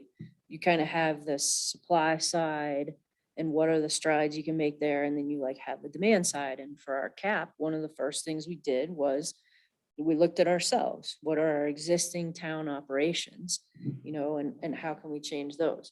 So if Jay, if we are saying, hey, we're pretty lean on potable, we get any leaner and we got to use a bunch of water to dilute the solids anyway, cool. We stay in this non-potable. If then you thought about in-house, just out of the VCAPs, we made a lot of strides in our parks, right? Aerating, we overdressed, right? And all of a sudden, Eric saw this real resiliency in how he was irrigating. So then the next thing would be this property, right? And the next thing would be some of the right of ways. And how can you transition those to kind of lower and lower water use and higher efficiency irrigation? And kind of tackling some of the pumps and some of the systems and all those. So you get your own house in order, and then you're kind of creating a grant program. So maybe people can start to transition their own yards, RVR. And, just how do you, I just coughed and looked at the screen. Trying to not look at her. So it's, I kind of, if you think about it, right, that's what the climate action plan did, rewind 10, 15 years ago, we started that sort of thing. So it really is that same kind of water action plan to just, because you know what, it's gonna happen anyway. And we're gonna get to the point where year after year, we're gonna have to be doing water restrictions. And then this lawn and a bunch of other people's lawns are dying anyway. So if we kind of get ahead of that, we still have this amazing landscape, and we're not doing it in crisis mode, I guess. The only point I would make to that is the last time in my previous career, did a pretty robust water efficiency plan for a municipality. And I was shocked at the cost effectiveness of water conservation. And so it's totally different than energy. And I think it's an important point. So for us to just say, hey, you can only water on odd days and even days, that's not such a big deal. There's not a lot of brain damage there. But I think to go beyond that, I really want to think about and be strategic. And I agree with your strategy that get our own house in order, because that just makes sense from a lot of different standpoints. But I also agree with Jay that the next step to me is having that broader discussion of what do we want landscaping to look like in the future, because I think that's where we're going. And I don't want to just dance around the edges with kind of the standard water conservation programs, because I think it may require a bigger discussion. And that's why I was a little reluctant to get into this until we were really ready to have that community-wide discussion. That's my 2 cents. Well, one of the things I think in the future the board needs to be really looking at is some of the different conservation plans coming through the state or alternative water supply. I mean, the idea, right now, unless we dry something up, we don't get credit with the water going back in the river without someone else taking it if we go through one of the current programs. And Kevin and I have been involved in some of the statewide discussions on the Water Conservation Board on what kind of the next program, all tied to Mead and Powell and all that, but how do we get more water in the rivers? And, one of the things we pointed out is if you could do more efficient or vegetation changeover versus dry up, then there might be something viable. The last thing we want to see in Carbondale is not the last thing, but one of the last things is, our surrounding ranch lands. If that water goes away and gets dried up, not only does it change our entire landscape, but we lose our fire breaks. We've got this really kind of safe, resilient community. I mean, there's still risks, but we're surrounded by green, damp, sometimes over irrigated lands, which is our protective boundary. And when we were sitting down with the Colorado Water Conservation Board and talking about unintended consequences of major water going back in the river, there was a lot of other items there that communities were bringing out saying, hey, you got to keep these in mind, whether it's fire, economic, there's a whole bunch of different issues where one solution creates all kinds of other problems. And, I think I'll give the Water Conservation Board credit. They really try to go out and listen to all the different communities to come up with ways. But,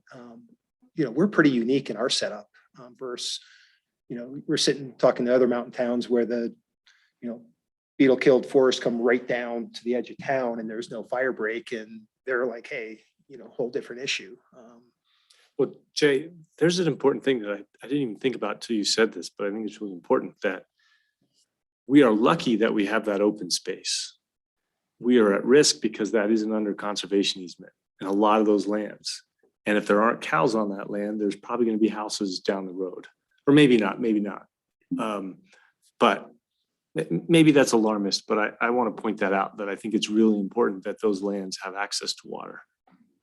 And that's the thing, if you look at, would I rather be putting water on, town hall's bluegrass lawn or, street right of ways, or ensure that that water is staying in the system for surrounding agricultural and things like that. And that may be part of the early discussion is prioritizing that water. Where do we want it to go, first and next, and then how do you transition that vegetation in what do we want it to look like, kind of thing, right? Yeah. Ben and then Kevin.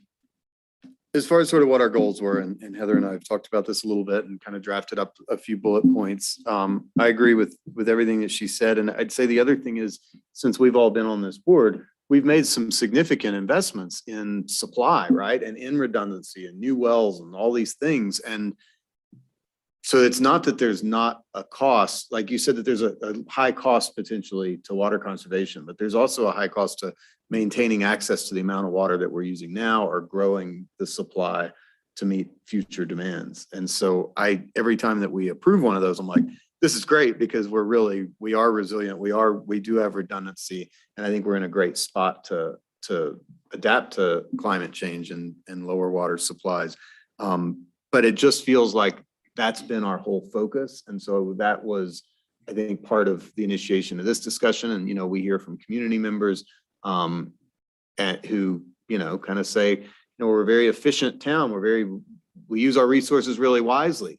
This one, it doesn't seem like we always use it so wisely. It seems like we might be wasteful with our water and making these big investments in maintaining that supply. So That's one thought. And the other is, not to get into the weeds on it now, but what Jay's talking about, I mean, I think this issue of if we don't use it, is there any way to let it stay in the river or in any of these other things that we may prioritize, but that water law may not prioritize? And I think we all know, at least at a rudimentary level, and Lonnie probably at an expert level, about Colorado water law and all the kind of illogical things in it. But you know, you can't help but look at the Crystal River and the ditch running through town and want some of that water to be in there. So I feel like at some point there's value in even just having a community conversation about, here's our situation, here's what happens if we do A, here's what happens if we do B.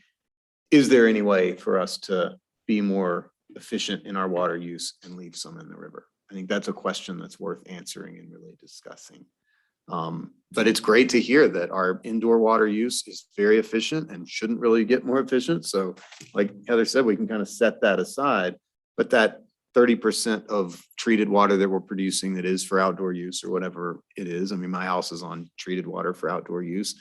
You know, what can we do to, rather than keep investing in that supply, maybe control that demand a little bit? And then on the non-potable, the ditch water, could we leave any of that in the river? So that's why I think it's worth a conversation. I don't know if it's worth a huge, expensive, consultant-oriented plan, or if it's just worth a conversation and some next steps. Kevin and Luis. Ben hit on one of the things. I was just going to encourage you to, wherever this discussion takes us, keep in mind the importance of our existing water rights and the need to preserve those. And, you know, as Jay said, there might be some changes that allow us to do things in the future, but those ditch water rights are one of our main security blankets for potable water in the future. So I think any discussion needs to be, keep that in mind. That's good. The other thing was, just real quickly, because I do think this is important.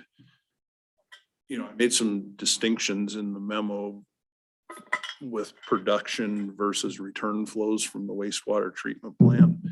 And the reason I did that is really the consumptive use.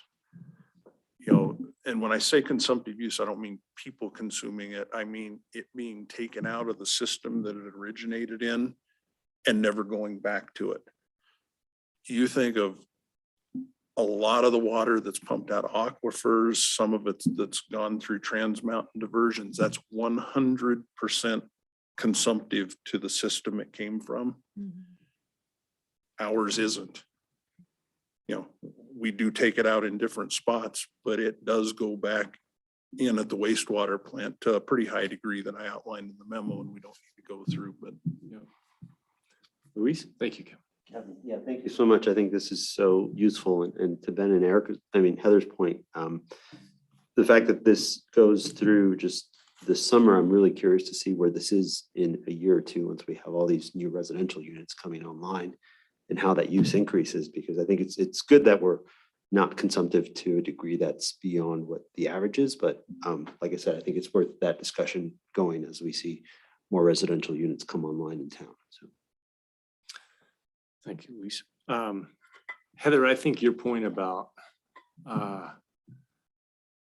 you know, prioritizing water use and all that, and to you, the water discussion, I so desperately want to have that discussion. And I look at it as like plastics, that we opted not to pursue something specific in plastics because we're like, wait a minute, we're not sure we understand it. We're not, you know, we had to think about it. And I think the same thing is true with water. I don't think we need an expensive consultant. I do think it might be a burden on staff because we ask for even more data and, you know, scenarios. So I totally want to have the discussion. I just think it's more complicated than, maybe I just underestimated that. I didn't want to just say, well, let's pursue some conservation and call it good. I want to have a good discussion. I want us to be prepared for that. So that's where and I don't know how to do that. I don't know when to do that, you know, given Jay's departure and other priorities right now. So that's my conundrum. Lonnie. It is a complicated situation, of course. On balance, you know, I would like for us to also consider our augmentation water, right? So if we can maximize that and be assured that given what our needs are, we have sufficient augmentation water to handle any fire mitigation that may occur within our boundaries. And then also understanding that a lot of our consumptive use that is ascribed to our area really occurs outside of our town boundaries, right? It's just right around the edges. And so we have to take that into consideration as well as we're talking about return flows and overall consumptive use and what it's doing to really degrade the flows in the Crystal River particularly. So those are some other attributes that as we're having this very important discussion, which I feel is, extremely critical to prepare ourselves for what the climate is handing out to us. We just don't try to put it all on our individual use and our end user protocols, let's just say, but also consider what's going on around us that also, depletes our source or has an opportunity to deplete our source. And just keep on balance, let's keep the augmentation water as robust as we can in as many places as we can so that we have that useful pool, whether it's in root eye or additional wells. And I think it's important to keep in mind that, as Ben mentioned, the investments in the well field and pumps and stuff on the Roaring Fork, that's all building up to going for augmentation water, using our root eye water for augmentation, which right now we have, 496 acre feet roughly, which we're not even touching at this point. And having the ability in dry years to pull off of the crystal and have other sources. So when we build this redundancy, it was something that came out of that BCAP study too, is, put money here, the pump back systems to serve up there. That's been delayed for a little bit, but we hope to get that built shortly, or at least in next year's budget. So there's a lot of these pieces on the infrastructure side, but that broader community discussion on what we want our public landscapes to look like and then how that influences private landscapes, I think is a huge one. It should be called out in the comp plan update as a community value. And that's the major, shift. When I get people complaining that there's not enough flowers and bluegrass in Carbondale because it doesn't pop like the entry to RVR, I'm sitting there going, that's not what we're about. It's more the low consumptive natural look is what we've been shooting for. And I think as you see a changing population base, you're going to get more pressure to maximize those water uses too. And that's something the board's going to have to be really aware of. Ben, just to Jay's point, so I think what I heard you say is we've made a lot of investment in our infrastructure. And were you alluding to the fact that perhaps we could reduce that investment if we were more efficient? Well, I don't know if we could reduce it. I think we need to make the investments that we've decided to make. But there's a cost to continually investing in supply. So if there's a cost to investing in reducing demand, it might be offset by what we save. Again, just like the energy equation, right? You insulate your roofs before you put on solar. Like that we haven't done, we haven't insulated our roof. But I think that's, and Kevin, correct me if I'm wrong, but that's one of the things that I see as very different, that because of climate change, we have to continue to invest more in the infrastructure, not less, regardless of efficiency, because we need that resiliency. And I think that's different than electricity and natural gas. So I'm kind of clarifying that I don't necessarily think, even if we could magically reduce our use by 10, 20%, we would have not done any of our infrastructure projects because we need that resiliency more so in the future than we do right now. But I don't know if I would say that the vast majority, the vast majority of the projects that we've brought to the board up to this point in time, the pump back system, the exploring a fourth well, have less to do about increasing supply than they have to do with making sure we have a backup to supply what we currently do. If I was to offer anything on this, I think any potential change to, outdoor water use and things like that, particularly as it comes from the potable supply, is not going to have an immediate effect on our infrastructure needs. It's going to have a delaying effect, and I'm not sure how much that is. You know, I don't have the data, but I can pretty much guarantee you that if you would have looked at similar data from back in the 80s, as we're looking at now, the numbers in the 80s would be much, much higher than what you're seeing today. And so what that did is it created capacity within the existing system without having to increase it. So I know that was kind of a rambling point, but I don't see it reducing our immediate infrastructure needs, because those are based on backup planning and how do we do this if this doesn't work versus we need more water. And it's counterintuitive, because I agree that, like, why can't it work the same way as energy? But I just think it's different. It's a different type of system. So. Well, and I think it's important to always remember that right now we don't have a single penny of debt on our either utility.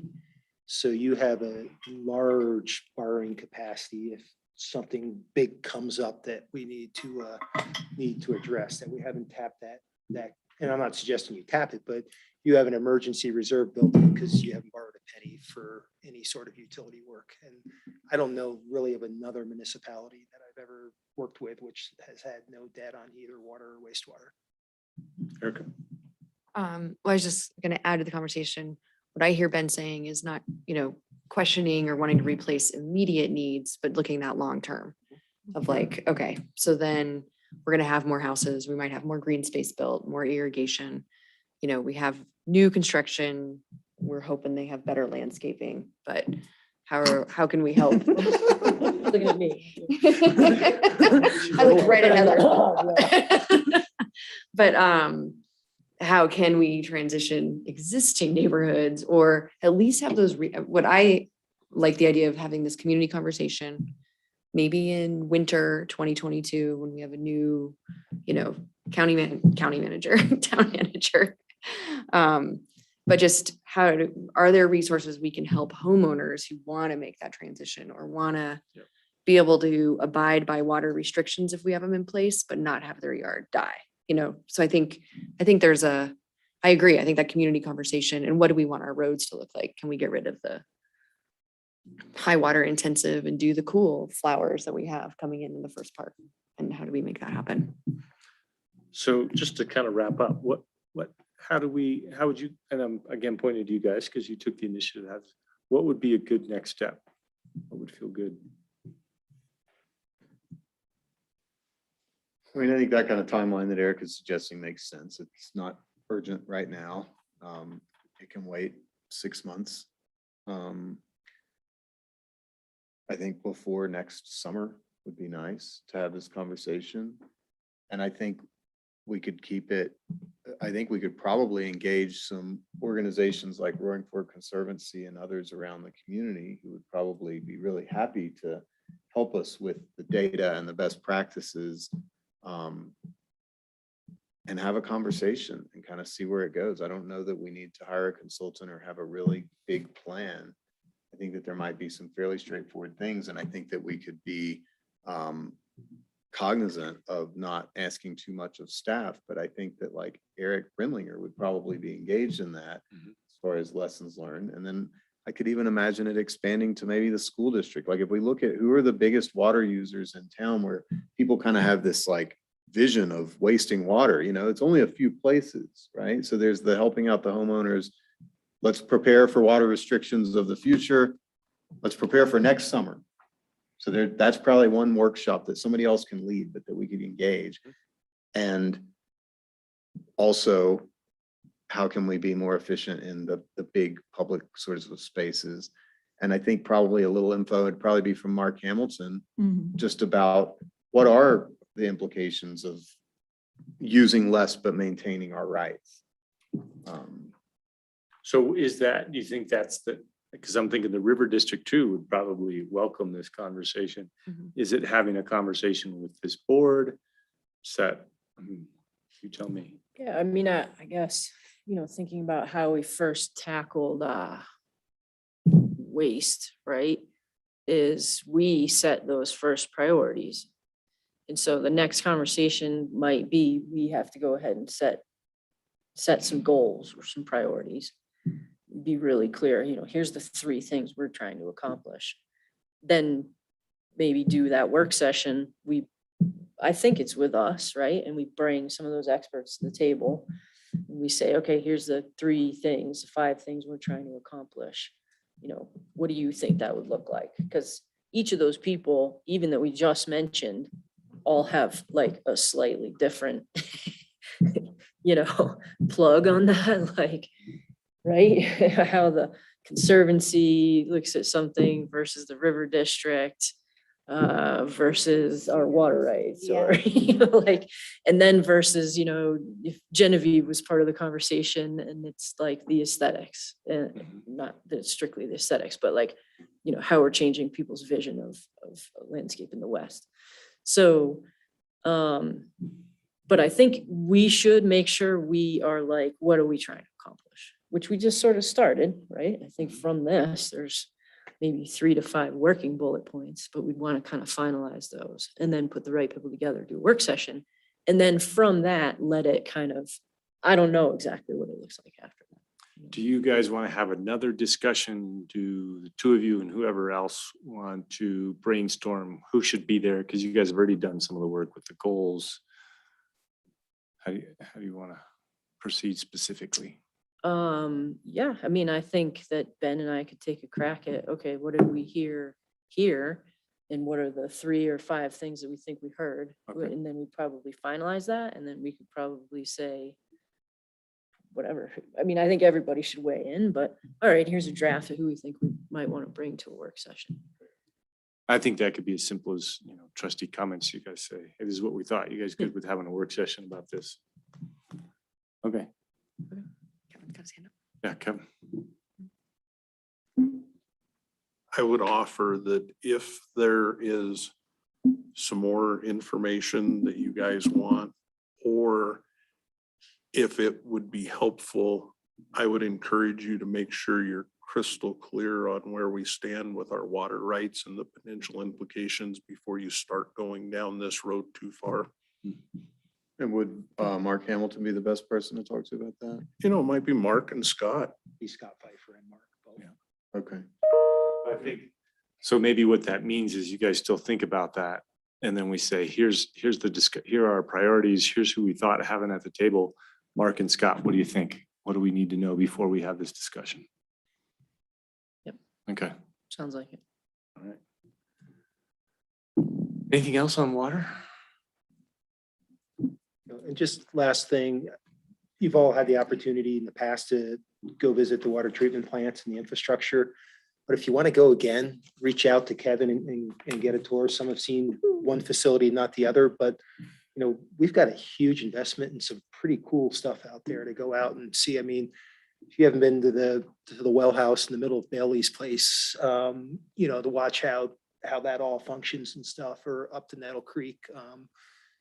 We've got millions in investments out there, and it really is amazing to see how it operates. So to get out in the field and look at it, just bug Kevin a lot, particularly in a Absolutely. couple of weeks. No. Water and wastewater. I'd like to do that, Kevin. So Still I'll be get the in Colorado touch. River Yeah. District. Okay. All right. Let's take a 5-minute break, and then when we come back, I'm going to recuse myself from the community grant. So if you could run that discussion.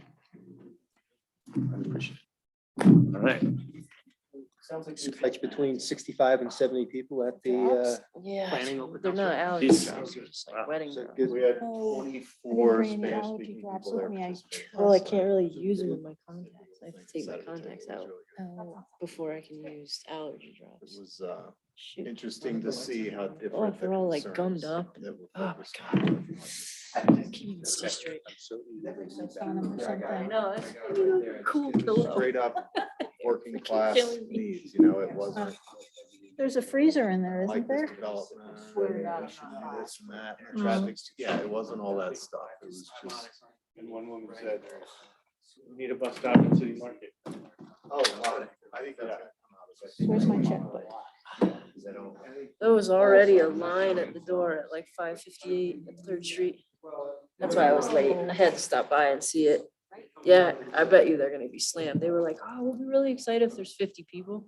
I think there was already like 35 when I left at 6:02. They planned this on purpose, so. What's that? Shared screen too, so. Right now, already? We've got one, yeah, no, you're good there. The next one though. Yeah, I was gonna won't say have anybody here. They Yeah, had, we're they just had like talking 30 community last night. We were gonna For do the, one more item Spanish. before this. Yes. And part of that is I want It's to read the awesome. profile and I haven't had a chance. to Okay, do well, that listen, yet. I've got a Yeah. 1.1 that is better for you to I wanna read see all the little than balls. 1.0, so Was we it can make the escape? executive decision that I can send this to everybody. Are you under a time crunch? I can show you a sample because I still had some. So you're okay if they have advanced discussions? 100% fine. Yeah, I was No, I'm collecting happy them to on hear. the crystals. What I was Like, gonna what the say hell? is, What kind let of me a send fish would everybody be 1.1 finding because that? there's Really? obvious Yeah. errors. No, and you're on omissions top of that it, were but I drafted. mean, you these see are how not it's I saying don't that think they anyone's are. ready. I didn't see you take Tape out out. the time now to read it. Read this one, not that one. Okay. so I you're- don't smell like it. That's That's right okay. now. it's good. Yeah, I did hear it, I did. Yeah, So but I'm I gonna haven't send seen the you- water plants. I boated by was the gonna say, pump use house. this You can draft, see the please. pump house when you boat by it. Okay, it'll be right there. Should I send you photos or just? Yeah, The wastewater yeah. team gave my daughter Okay. Lucy and two of her classmates a tour last spring Nice. of the wastewater treatment plant. And she has not forgotten it, and she built a model of the round building. Oh, goodness. No, we're still recording. Right, clarifier, yes. But they got to see one of them empty, you know, and they got to see the new one. Yeah, she talks about it all the time. Cool. It was a great tour. Yeah. Oh, all right. Thank you. Okay. Should I give Kate? one? Hi. How are Hey, you? thanks. You're welcome. They give- Hi. Thanks for Hello, wearing a lady. tie for Hey. the Yeah. meeting. Appreciate Appreciate that. Thank you. Yeah. I'm gonna send myself a From me to reminder. you. Well, maybe we can go together to save you one Yeah, that'd be round. cool. Whatever works for you guys. Are you Okay. good? Okay. Oh, that just sounded like you're taking us out behind the woodshed. What's up with that? That totally sounded woodshed-ish. No. After this meeting. Yeah, after this meeting. 2 minutes. Behind this building. It was. I don't have the amended one on me. I don't know that it's 30 minutes. It's probably like 15. So they asked all these questions for me. and I can go grab it. Um, I'll tell you, I can easily tell you what it is.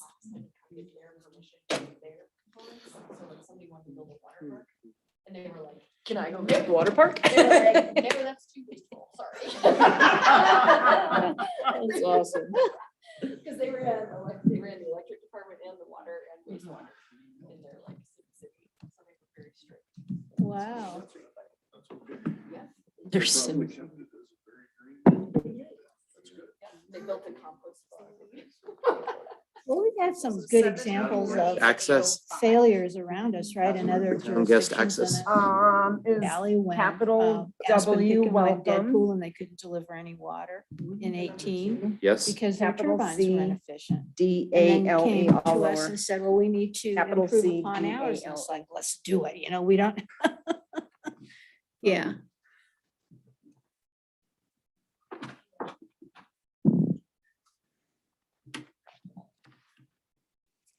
Okay, just give me a number. Pick 'em up. Okay. Thank you.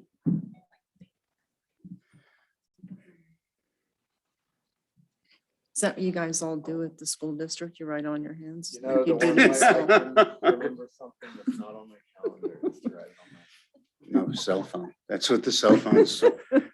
Without it, I miss all my appointments, all my dates, times. I may, I know. It's not there. And we can still file stuff. Oh, yes. And Oh, I was waiting for the last seat. to They be need filled, bigger but- meetings. No, that's you. Okay, so we'll call the meeting back to order and we have about 20 minutes to discuss the community request application. It's the same one for quite a few years. I mean, Kathy, is there anything that you get feedback on here that's unclear to people or anything like that? I think sometimes they have questions about, we ask them for their upcoming budget and they haven't done it yet. And they really struggle with that. It's like, we haven't done our budget The yet. timing thing. What? It's a timing thing, Yeah.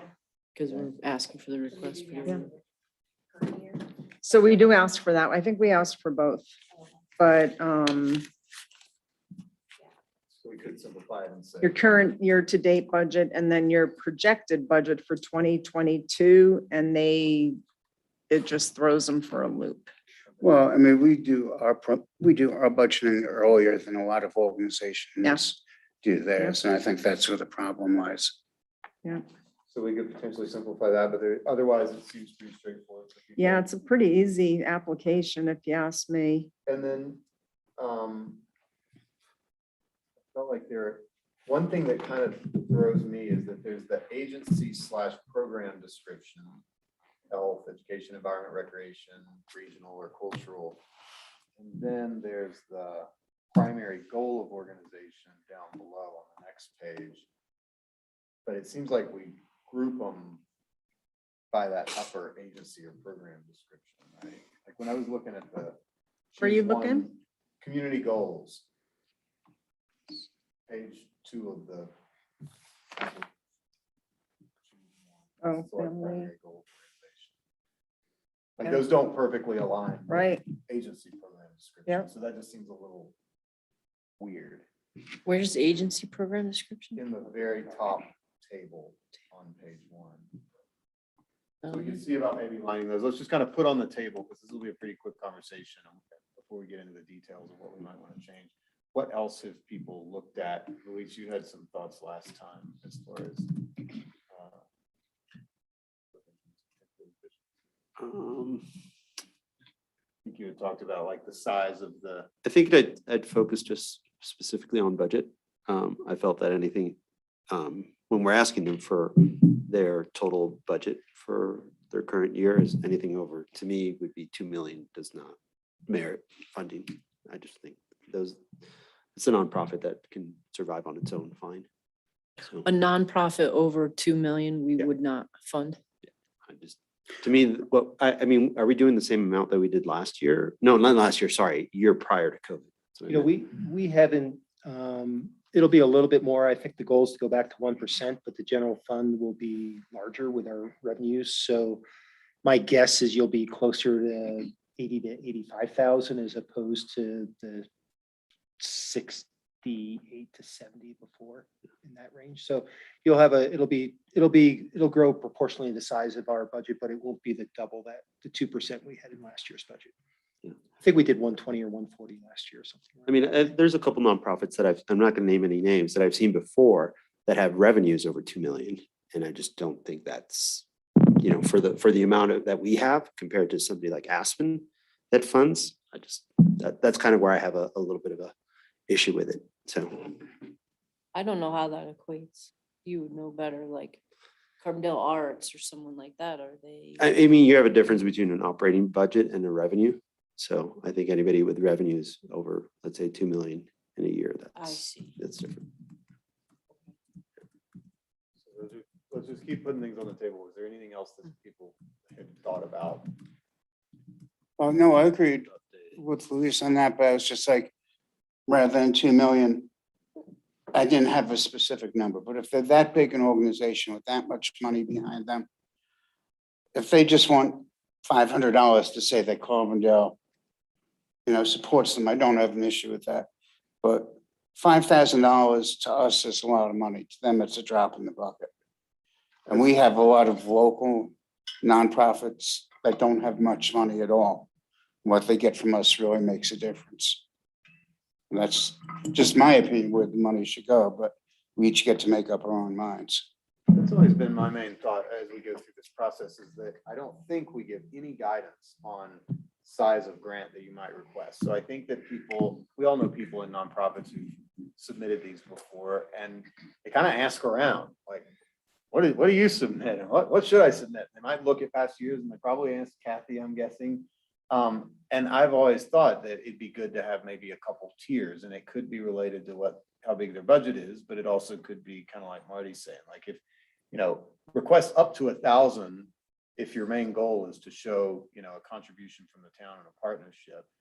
If you are helping us fulfill one of our core services in one of these areas, and I think then of groups like Carbondale Arts and the Chamber and things like that, where they're actually providing a local service that we're not providing, then that could be, between 1 and 10,000 or something. But usually if you've ever applied for a grant, there's like a framework, right? There's like an amount, and we don't have that. And I just think that they're kind of throwing darts. And then sometimes we take, oh, they applied for 7,000. Well, we'll cut it in half and it's 3,500, but it's just so arbitrary. I don't know if I'm on board for like, I guess I'd have to go through and look, I'd want to see what other people, what their budgets were.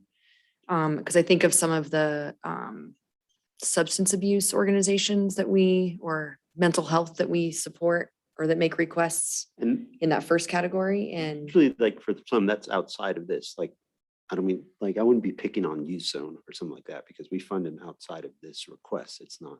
but there are some that put in requests like Away Home or others. Aspen Valley Ski Club, which Yeah. if it's specific programming for Carbondale kids, it's Right. a bigger organization.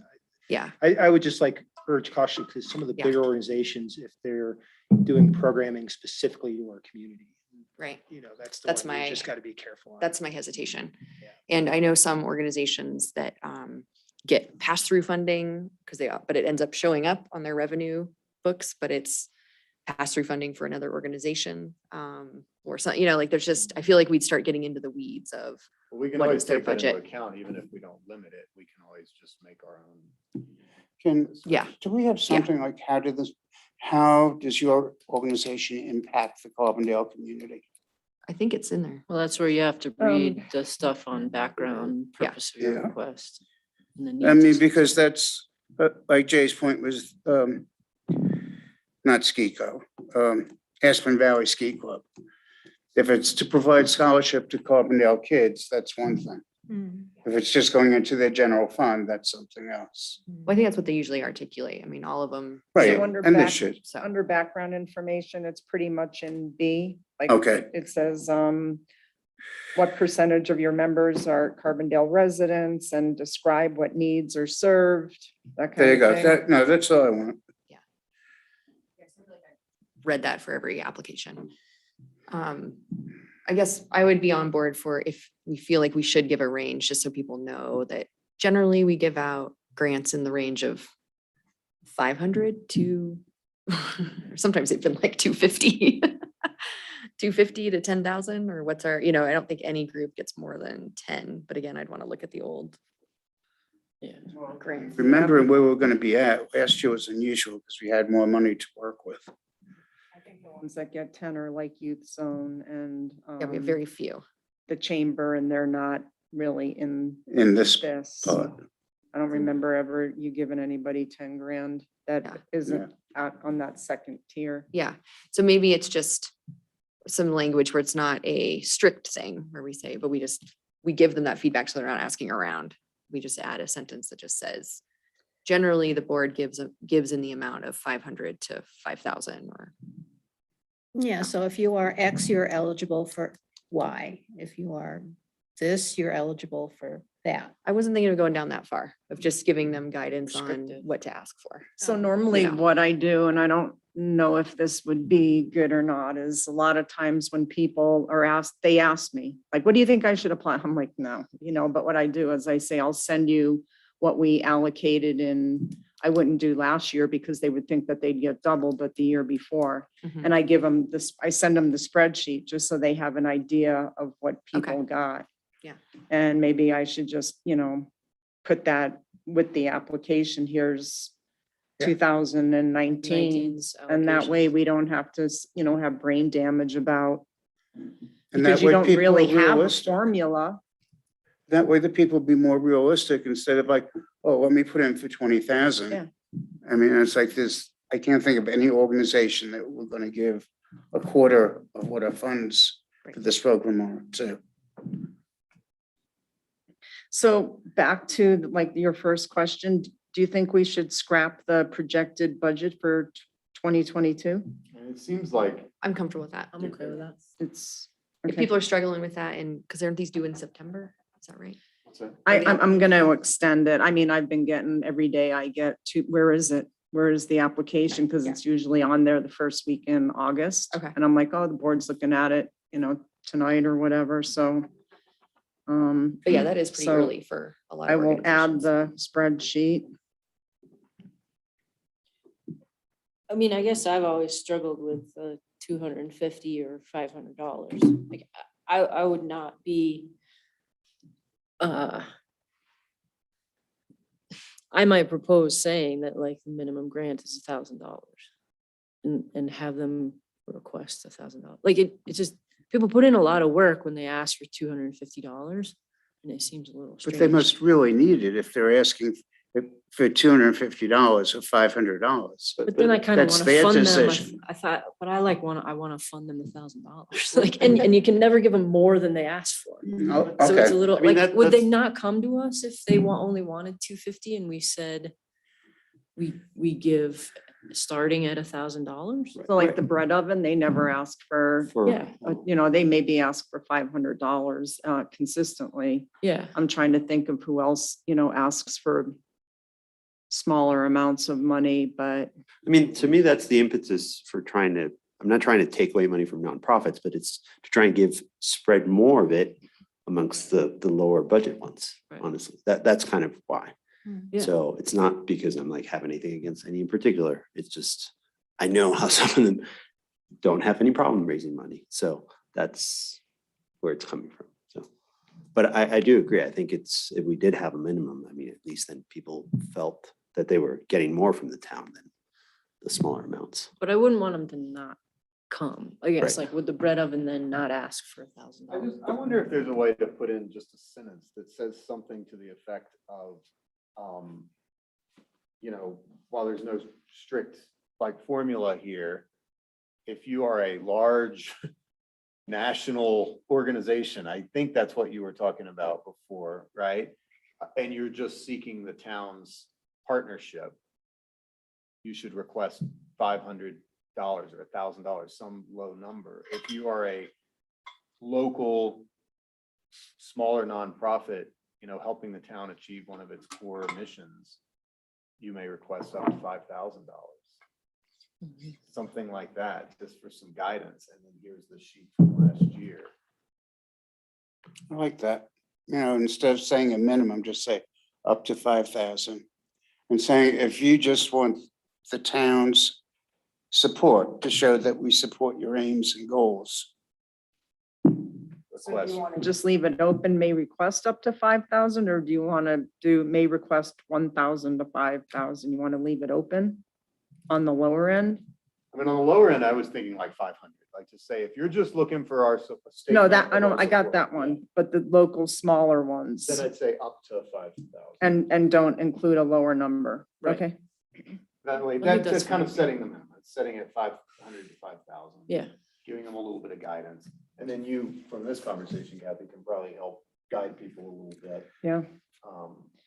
Because even some of the groups that like are doing great things, windwalkers and stuff like that, like I love what they're doing, but it's not core to the town's mission. And it's hard for me to justify putting as much towards some of these groups that are like, they're out there doing great stuff for kids and they're dance groups in the schools and all this stuff. But then there are other groups that I feel like are almost an extension of town, Mhm. providing a core service that if they didn't provide it, we would have to. I'm not trying to knock anything that any of them are doing, but I just think that there's a difference there. Well, and we don't make any statement to that effect. I Mhm. mean, we ask for describe Carbondale, but we don't really say like an intro paragraph that says, we will prioritize organizations, one, showing how they're providing services really specifically to Carbondale residents, and two, providing, core services around. Yeah, boom, boom, boom, boom. But I guess we just say what percentage of your clients are Carbondale residents. I can add, more to that. Yeah. Yeah, think that that would might help be with the helpful. big kind of national organizations. It's like not even a fraction of 1% in a local organization. I'd feel more. But then when comfortable you with have an that. AVSC who says this bucket of money will directly go to scholarships for these And that's fine. students If they say in that, Carbondale. And then you're you like, know, that gives I know us a exactly clear where that's path. going. Yeah. Kathy, do you feel like that's enough to put together a couple sentences? Yeah. Okay. So can we run with it after I, I'm have comfortable Jay with and that. Renee look at it? Cause or do you want me to send it to No, I you think we're before? good. I mean, that's more direct. I mean, I have a pretty good idea of what you want. And then, like I said, the spreadsheet just always, as soon as I send that to them, they're like, oh, okay. And then they're, I never hear back from them again. So I'll just automatically include that. Were we gonna align the primary goal of the organization to the So- categories above? It kind of is in a way. So like I was just looking at that, Ben, so where you have like health and human services, I would put family, physical health, mental health, well-being, all under health and human services. Then you have cultural, recreational, maybe I can split that up. You have regional collaboration, environmental. There's economic development and there's not economic development on the checklist. Do you want economic development added there? I'll take it a little higher up. Why do we need the categories on above? This is just the way it was when Look at them in a spreadsheet. What I was thinking is those are the categories I look at, and then I don't know that I get to the primary goal of organization, but maybe it's not an issue. Like, I don't know where it says these community goals. So there's some document somewhere that lists our community goals as these, but I think it's an old document. It's our charter, It's isn't it? probably, it's probably our mission. It's that old document called our we don't- town we don't charter. I'm fine leaving that as it is. It was, I was kind of looking for little things that might streamline it. both Yeah, we together. could, So that's right, because we use the nobody's ones up ever asked me above about that. for the money. So that Yeah, one I there, gotcha. I They just, check the box. yeah, they just, Yeah, that's where we put them in the categories in the spreadsheet, though. That top. Okay. It's the that top one. sheet is how I, And put 'em in. I find that very Okay. helpful to have them in general categories based on the agency or program description. Okay, Okay, so we've, cool. just to summarize then, we've decided not to ask them for next year's budget, just ask them for the current year's budget. And we have added a little statement basically saying, ask for a smaller amount around $500 if you're just looking for a statement of support, up to $5,000 if you're local and helping us achieve one of our core services to our community. And that's it. Yep. Okay. Cool. Thanks. All right. Thanks, everybody. You're welcome.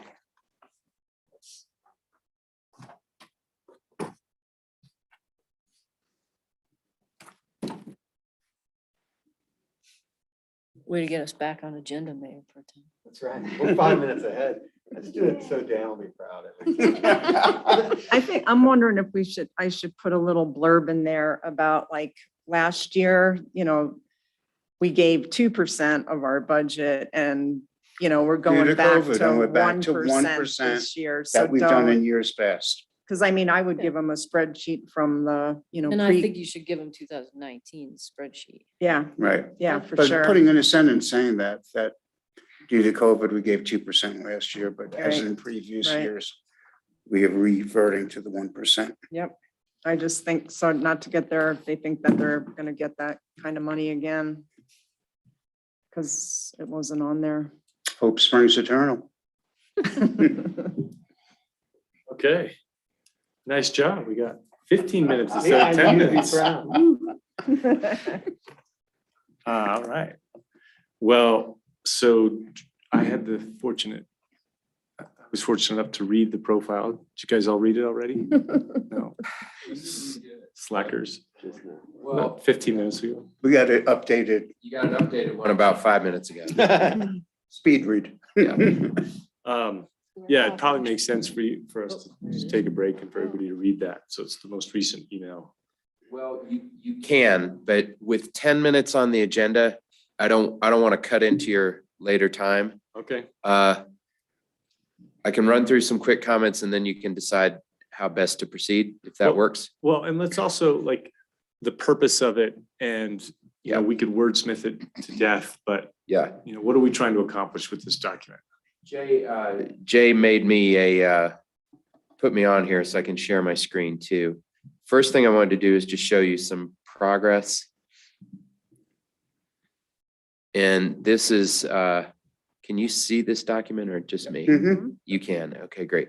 So this is work product from my design team.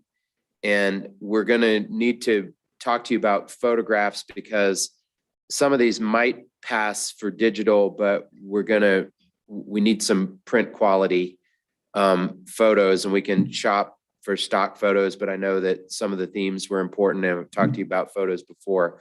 So just put that in the back of your mind. I just want to give you a sense of what this document will look like. It's one thing to read a Word document with the words all over the place, but this is kind of where you're headed. And you will have the final word, not me. This is basically what the public will see, and directing them to your website, my website, and how to apply. So I just wanted to, I'm going to stop sharing this. I just wanted you to see where we are headed. Okay. Well, it's very visually appealing. Thank you. Thanks. And once we get the final photographs and so forth, it'll be good. I wanted to stress your mission, stress diversity in a few different ways, the art influence in the community, art district and so forth, creative district. And then I always like to put normative data in here simply because managers shop around by size of community as well. And this just helps them immediately see.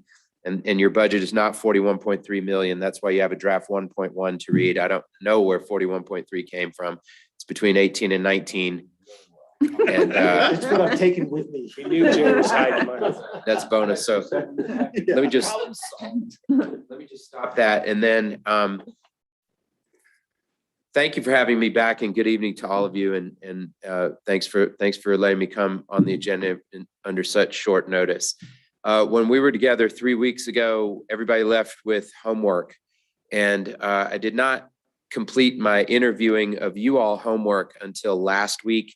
And then the majority of last week I was out of state. So it's very lucky that I'm here tonight. The Federal Mineral Lease District normally meets last Wednesday. Because I was out of state, that meeting was moved to today, which puts me here and just taking advantage of this good opportunity to see you in person.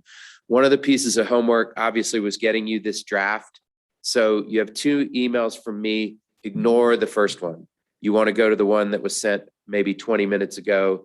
You want to be reading and editing in draft 1.1, not draft 1.0. Another piece of homework was to do some research on salaries. And we were talking about looking at the CML survey data, which I did. As of April 15, the only one of the 4 municipalities you asked for comparables to report was Basalt. And it was a dated report. Eagle, Frisco, and Glenwood did not report to CML, and Basalt's report, as far as I can tell, was old. So I just went digging around agendas and newspaper articles and so forth. And this is, I think your current range, especially with the housing piece, is very much in line. Right now you're sitting at 150 to 190, but just listen to some of the comparables. Basalt, the current manager there, I'm sorry, as of 2020 was at 199.7 plus housing. Next from there is Glenwood Springs, which as of 2020 September was 170. So I think you're up from there. No housing as far as I know. And then in Frisco and Eagle, more the that part of the world, they're more in the 150s. They just appointed a new manager in Frisco. He was appointed for 155,000, but free housing. And in Eagle County, 2020 salary was 157.1 with no housing. And that manager was hired at 135 in 2018. And I'm happy to tell the world she was voted by her peers as the city manager of the year just this year, Brandy Reeder, fine manager. So As an FYI, RVR's general manager makes 180. So when you're advertising to the world a pretty big range, 150 to 190 in housing, you're going to get anything that you want to get. Okay, so if you want to argue for different numbers, I'm all ears, but I think you're really covered with that range. And that's something that you need to give guidance on as a group. That's one. That Thumbs sounds up. good. Yeah. Anybody have Seems like a issues? good range. Okay. 150 to 190? Yeah. Just seems like a very big range to me. I mean, I think the bottom end should honestly start at 160. Just seems like that's such a large gap. You're going to make a fine recruiter because normally my range is around 30,000. So if you wanted to make it 160 to 190 or 155 to 190 or something. It seems like somebody advocated for 145 or 150, but does anybody feel?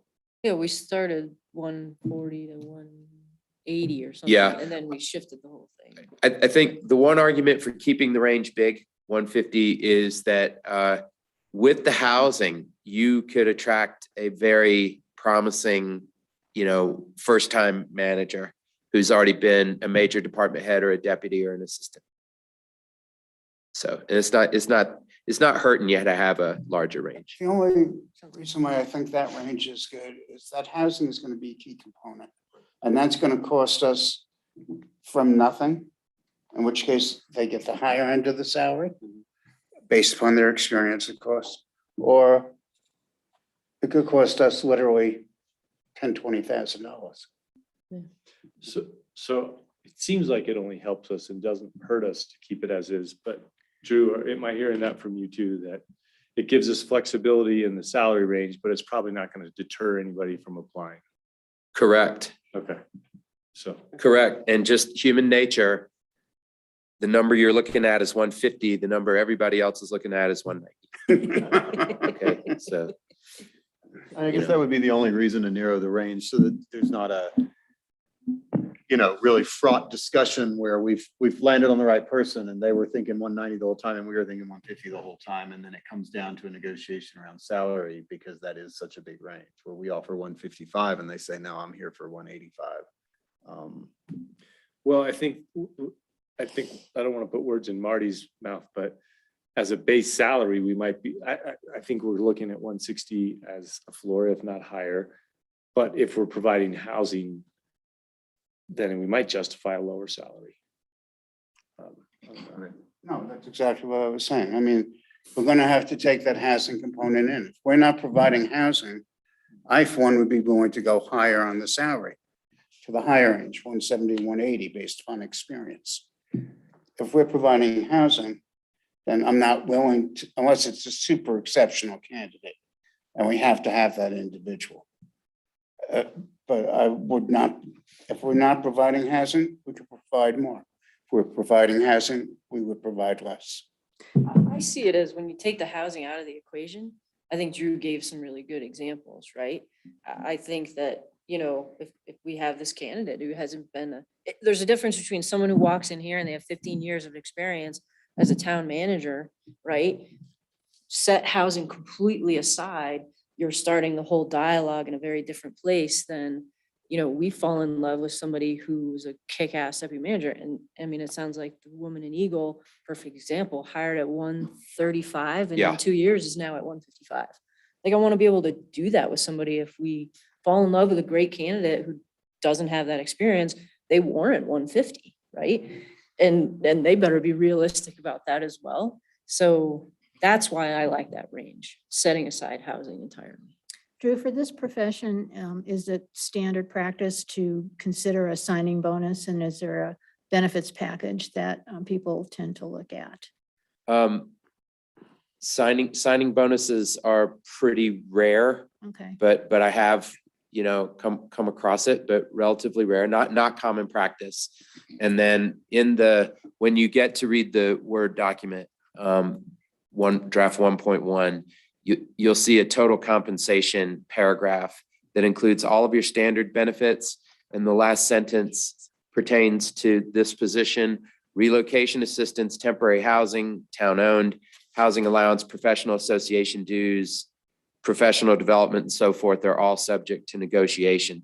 So you're telling the world that, you know, this stuff is out there. Okay. And that's actually, to be honest with you, saying a little bit more than we normally say, but that's not hurting you either. Final thoughts on 150 to 190?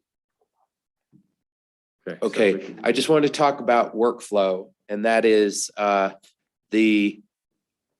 listened carefully. I don't think anyone here will hate this document, but I do think that you're gonna find some things that, you know, you may want to shade or change or whatever. And the key now is to get all of your edits back ASAP. And in a perfect world, we would be able to go live tomorrow. The next perfect world would be going live on Friday. And then I think the drop dead deadline is Monday, because you're not going to be meeting as a group. You either need to trust each other or delegate to something less than a legal meeting, number of you, 2 of you, to speak on behalf of the group for final edits. And that includes pictures, or let your town manager do that for you, something like that, so that the back and forth of the final edits gets done. All right. Yeah, I think we have to at least allow, like, this. Do people want the opportunity to edit? So we're not going to discuss it right now, is what we're saying. We don't have time to do that. I don't think we do, because nobody's read it yet.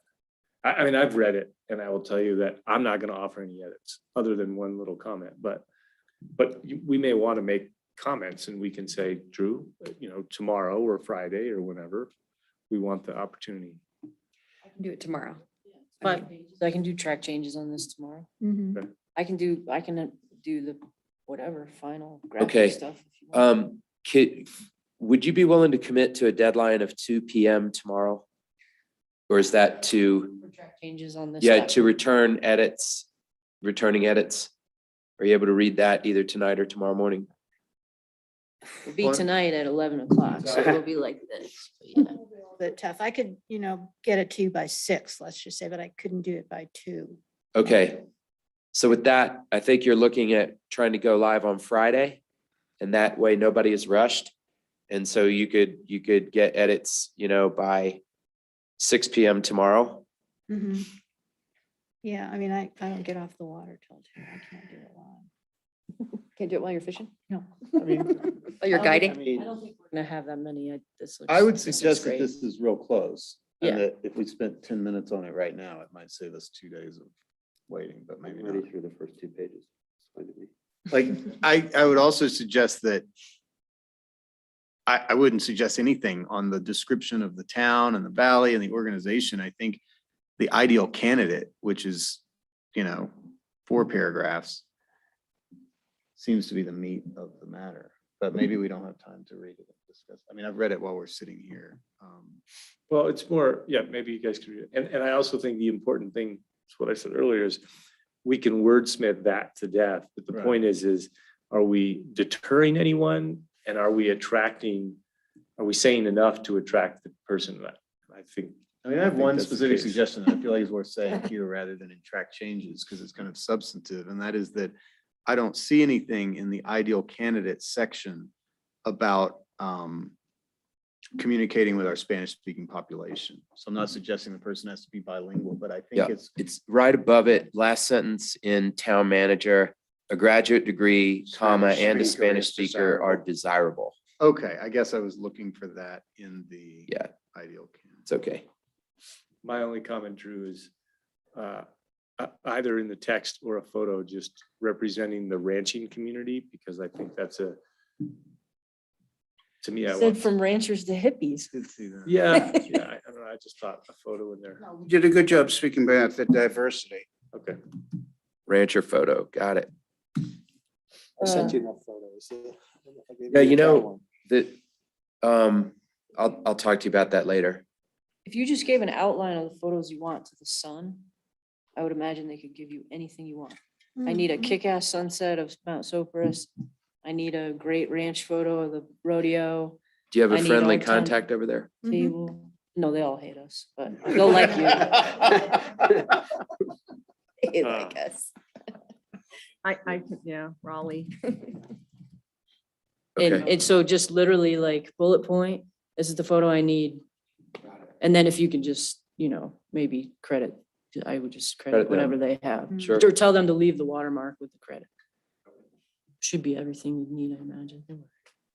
So percent. Mhm. Kevin has his hand up. Oh, Kevin. Just an observation, tomorrow being Wednesday, the Silver Sun's probably gonna be pretty busy cranking out their paper on Thursday. It's press day. And I'd say the photos are the least of my concerns. Like I'm not concerned about any of it, but I'm really not concerned about the photos. I just want to make sure that the profile, the ideal candidate is good enough, because I'm imagining, Drew, tell me if I'm wrong, that when we get into discussions about candidates and when you're screening them, you're using the specific elements that you've included here as like a rubric or a checklist. Is that? Yes. And so that's where my concern, even though we've mentioned a Spanish speaker is desirable, I feel like some other statement about something that we've struggled with and that we've been talking about a lot is engaging our Spanish speaking population. Like I will be screening for that. I will be looking for people who have gone into a community with a diverse population with a language barrier and actually gotten people involved and engaged. And I'd like to say that here so that that's not like my pet issue over on the side. And if But that's I think you should just make that as track changes. and Okay. Get it back. okay, I just want to make sure that, because that is a substantive change, like it's adding sort of a thing that we're looking for. And if the board. Well, you're not saying they have to be Right. bilingual, Yeah. right? No, I'm not saying they have to be bilingual at all. But I they think have you to have can- experience dealing with diverse communities. Yes, engaging diverse communities, yeah, in the public process. But to Ben's point, like if nobody else wants to make track changes, I think that's pretty good guidance to Drew. And then he can make that change and move on. If you trust Drew. I do. Drew, if you're picking up that idea Got it. of specifically engaging. All right. There's an ideal candidate trait. Yeah. Got it. I disagree about the photos. I Okay. think that Could be. profile, when someone opens it, will make an impression. It'll make an impression about our professionalism in terms of, well, like ours and Drew's, that we hired this person. And then I think it gives this immediate visualization of our community, like, damn, that's cool. And it's then someone reads the words, right? But that will give the very first. You got to catch their eye first. Yeah. I was happy with what I saw. I guess that's what I'm Yeah, saying. yeah. Then they read the text. Yeah. How about anybody else? Does anybody else still feel like I really want the opportunity to make edits? I mean, I'm gonna do track changes on this. You are, so you yes. want that till. Yeah. I mean, there's just a few things like board of trustees should be capitalized, or there's probably little Okay, ones. and just then I on may- that, that's a style thing, because I do not capitalize that or town manager unless I'm referring to the title of this town manager. So if So you there may all be want, Things that I put in there, but if you're like, no. but if all of you want it capitalized, I'll capitalize it throughout. I think board of trustees should be capitalized. I don't think you would not capitalize a board of trustees. It's just like a. All right, I do. easy. Carbondale in front of it. What's that? You do if you put Carbondale in front of it. Right, he does when he says the Board of Trustees, but he doesn't when he says a Board of Trustees. That's a good point. I do it knowing it's wrong. To me, it's wrong. Like town managers, town clerk, I capitalize them all and. Like if I say town manager Jay Harrington, it's capitalized. If I say the town manager, the ideal town manager, the next town manager, it's lowercase. Well, and that's the problem with trying to read this. So yes, if it said a board of trustees, then no, that wouldn't be capitalized. And so that's the problem with trying to read this on the fly. Yeah. I will track changes. If there are things that Drew is like, oh, I did this for a particular reason, I'm not Okay. gonna fall on a sword for that. So what we say the deadline is, Drew?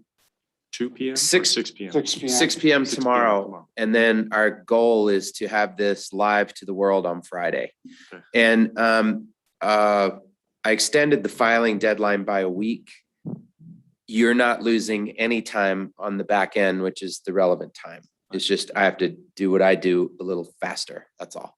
Can we say, so that Drew doesn't have to go to all of us, that if there's any conflicts in track changes, that you can defer to me and Drew can call me and say, what should I do here?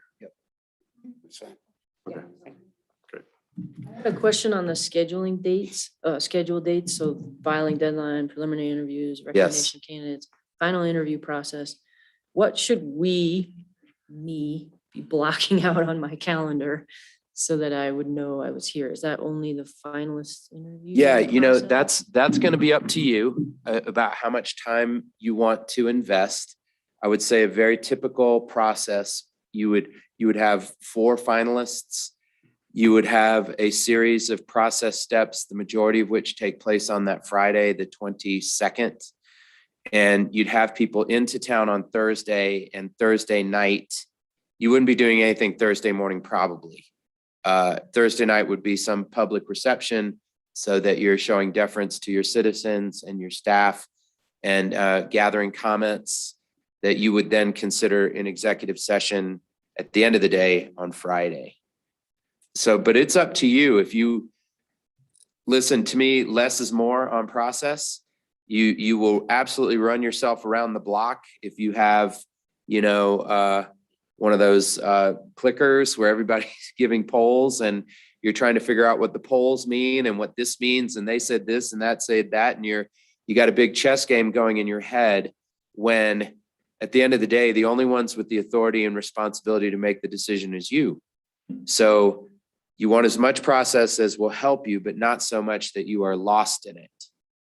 And that's a messaging issue as well that I can help with, that I think the key for the public to understand and your staff and even your leadership team to understand is they can all be set on candidate number 3 and you're choosing candidate number 2. And they should feel that they should know that you have more information than they do. And your choice of 2 is not some show of disrespect for their choice of 3. I can help you with that. Had we spoken about having like a citizen committee? I don't think we have. I can't remember if Drew and I talked about it. And I agree with Drew that we don't want to ask for their input unless we're willing to really listen to it. And we got lucky with Jay because it was all unanimous. Okay, but so same way as we did in the hiring process with the police chief, where we had a meet and greet with the 4 candidates. Is that what you're saying, Drew? Yes. Okay. Where, I mean, not only the trustees, but the public had the chance to meet and talk to them. Well, with Jay, there was also individuals were selected from the community to be part of the interview process. So that was an additional step beyond the meet and greet. And we're not doing Same that. with Renee. You know what? That was I was Kirk on Wilson. What I said about the time commitment, because you may actually want you may actually want to do the public reception part on Wednesday night. If you've got a lot of process steps, you do that on Thursday. And then the only thing that happens on Friday is the interviews with you, so that you will have the benefit of all that prior information on Friday. So the candidates can come in on Wednesday night. You can still stick to your schedule here. You're just doing the majority of the work on Thursday, and then you'll have your interviews on Friday. So then when do you recommend the meet and greet on Wednesday night? I think you could still do that on Thursday, now that I'm saying it out loud. And who's doing the preliminary interviews? October Me. 4th through the 8th. That's you. See, that's what you're paying me to do. So. Okay. Dan, to be clear, when we just hired Kirk as our chief of police, we had lots of panels that he went through. They didn't make a formal recommendation to us. And I agree that gets really, the school district has a history of screwing that up, where they have a panel of people interview the candidate and then the person making the decision makes a different decision. Yeah. And it's Yeah. terrible. Yeah. So we don't want to be in that position, and I'm not suggesting a process, but it's interesting that with Kirk, we did have panels of people and we did get input from them, but then Jay made his So decision. what I did is I debriefed each panel, but I didn't ask them to vote on a candidate. I got their kind of group of comments, but careful. You know, some of them as a group came together. I liked A or B better or C for different reasons, but it wasn't, give us your feedback on pros and cons, not necessarily, okay, who do you want me to hire type thing. So I think, it's all how you interact. The only thing that you need to plan ahead there is if you are involving persons outside of the town, government, you want to line those people up in advance. So you're already starting to talk about people, sooner. I think it's a process that has now worked for us with Jay, Renee, Kirk, like. Yeah. I wouldn't see reinventing it, right? And it allowed us to actually craft some very specific. We had a, Latinx oriented panel to interview for the chief of police, right?